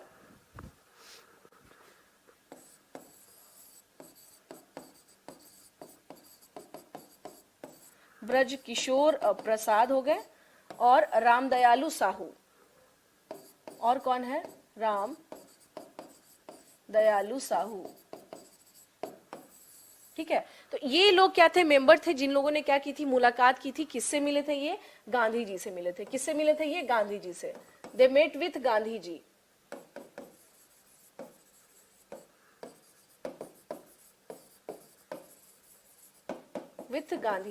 गांधी जी से इन लोगों ने क्या किया, मिले, और उन्होंने क्या किया, दो एक्चुअल सिचुएशन ऑफ चंपारण है उससे क्या किया, अवगत कराया, बताया। तो कौन कौन से लोग थे ये याद रखिएगा, राजकुमार शुक्ल, पीर मोहम्मद यूनुस, गोरख प्रसाद, ब्रज किशोर प्रसाद और रामदयालु साहू, ठीक है ना। ये लोग प्रॉपर किससे मिले थे, हाँ, ये लोग प्रॉपर किससे मिले थे, ये लोगों ने मुलाकात की थी गांधी जी से, and they invite Gandhi ji कि आप यहाँ पर पहुंचिए और आकर के यहाँ का जो कंडीशन है उससे क्या करिए, अवगत होइए कि क्या यहाँ पर हमारी कंडीशन हो रखी है, यानी बिहार में किस प्रकार से स्पेशली जो किसान है उनकी कंडीशन किस प्रकार से बहुत ही तनावपूर्ण है जीवन, और बहुत ही दयनीय अवस्था में वो रह रहे हैं। क्योंकि एक तो क्या है, उनकी खेती जो है उनसे जबरन क्या किया जा रहा है, नील की खेती करवाई जा रही है। ऊपर से जो उनकी जो खेती योग्य जो भूमि है उसकी उर्वरता समाप्त हो गई है। तो अब वो धीरे धीरे क्या हो रहे हैं, अब उनकी जो स्थिति वो डे बाय डे वो एकदम भूखमरी की तरफ वो जा रहे हैं। उसके अलावा अंग्रेजों के द्वारा बड़े लेवल पर उनका एक्सप्लॉयटेशन किया जा रहा है। तो ये लोग मिले कौन थे, अब इसका यहाँ तक जो मैंने पढ़ाया यहाँ तक समझ लीजिएगा। अगर क्वेश्चन आपका आता है, कुछ चीज़ें क्वेश्चन ध्यान से सुन लीजिएगा। जैसे क्वेश्चन आपका ये आया कि कहाँ पर मिले थे ये लोग, तो लखनऊ अधिवेशन में। अब अगर कभी क्वेश्चन आ जाए कि लखनऊ पैक्ट कब हुआ था, तो वो लखनऊ अधिवेशन में ही लखनऊ पैक्ट हुआ था। दो काम हुए थे लखनऊ पैक्ट में, जो एक बार एक्सट्रीमिस्ट यानी गरम दल वालों की एंट्री हो गई थी, एंट्री तो थी, री एंट्री यानी उनकी वापसी हुई। और दूसरा, मुस्लिम लीग ने सपोर्ट किया कांग्रेस को, क्योंकि जो भी मूवमेंट इसके पहले चल रहे थे भारत में वो बहुत सक्सेसफुल नहीं हो पा रहे थे, वो कहीं ना कहीं से दिशाहीन थे। और ये भी नहीं कह सकते क्योंकि यूनिटी कम थी ना, तो एक जगह इकट्ठे नहीं हो पा रहे थे, मोबिलाइज नहीं हो पा रहे थे। इसी वजह से मुस्लिम लीग को भी लगा कि हमें इनके साथ जुड़ना होगा। तो ये दो सबसे बड़ा अचीवमेंट था। और तीसरा अचीवमेंट जो वो था वो बिहार के कंटेक्स्ट में, कि जो राजकुमार शुक्ल हैं, पीर मोहम्मद यूनुस हैं, आपको ब्रज किशोर प्रसाद हो गए, रामदयालु साहू हो गए और गोरख प्रसाद, ये सब के सब जो हैं जा करके 26 से 30 दिसंबर 1916 ये अधिवेशन चला था, लखनऊ अधिवेशन हुआ था कांग्रेस का, ठीक है सोनी, कांग्रेस का अधिवेशन हुआ था 26 से 30 दिसंबर तक। हाँ, 26 से 30 दिसंबर तक कांग्रेस का क्या हुआ था, वहां पर अधिवेशन हुआ था। और उसमें ही इन लोगों ने क्या किया था, मिल करके, हाँ उसमें ही इन लोगों ने क्या किया था, मिल करके किया क्या था, इन लोगों ने मिल करके उससे बात, मतलब गांधी जी से प्रॉपर इन लोगों ने बात की थी। और ये भी था कि कहीं ना कहीं से क्या हम लोग देखते हैं कि गांधी जी का काफी ज्यादा ऑलरेडी क्या था, बहुत ज्यादा डिमांड भी था, डिमांड था और बहुत पॉपुलर हो चुके थे। जब गांधी जी भारत पहुंचे थे तो वो ऑलरेडी क्या हो चुके थे कि हीरोइक पर्सनालिटी के रूप में आ चुके थे, क्योंकि उन्होंने प्रॉपर एक बहुत ही सक्सेसफुल मूवमेंट चलाया था। कहाँ पर, वो अफ्रीका में, और वो क्या रहा था, काफी सक्सेसफुल रहा था। हाँ जी, आज यहाँ तक रहने दीजिए, टाइम हो चुका है। यहाँ तक क्लियर है आप लोगों को, जो मॉडर्न हिस्ट्री जो चल रहा है आपका, तो 80 कल वाली क्लास में सुन लीजिए एक बार फिर से क्रक्स में, 1857 का रिवोल्ट कल वाले इसमें पढ़ाया था मैंने वो सारी चीजें। आज जो है कि किस प्रकार से 1885 के बाद बिहार में कुछ संस्थाएं संगठित हुई, जैसे बॉयज एसोसिएशन हो गया, सरस्वती एकेडमी हो गया, इनका क्या रोल था, बिहार छात्र समिति हो गया, इसका क्या रोल था। उसके अतिरिक्त अगर हम लोग बात करें कि एक सेपरेट बिहार को लेकर के जो मूवमेंट चल रहा था, जो 1894, उसके बाद फिर 1906, फिर 1908, फिर उसके बाद से 11 और 1935, ये रेगुलर हमने देखा क्या कि एक सीक्वेंस चला है बिहार को सेपरेट करने का डिमांड। फिर होम रूल लीग मूवमेंट में बिहार में कौन, मजहरुल हक के नेतृत्व में किस प्रकार से ये मूवमेंट आगे बढ़ा, और ये बहुत ज़्यादा सक्सेसफुल नहीं हो पाया।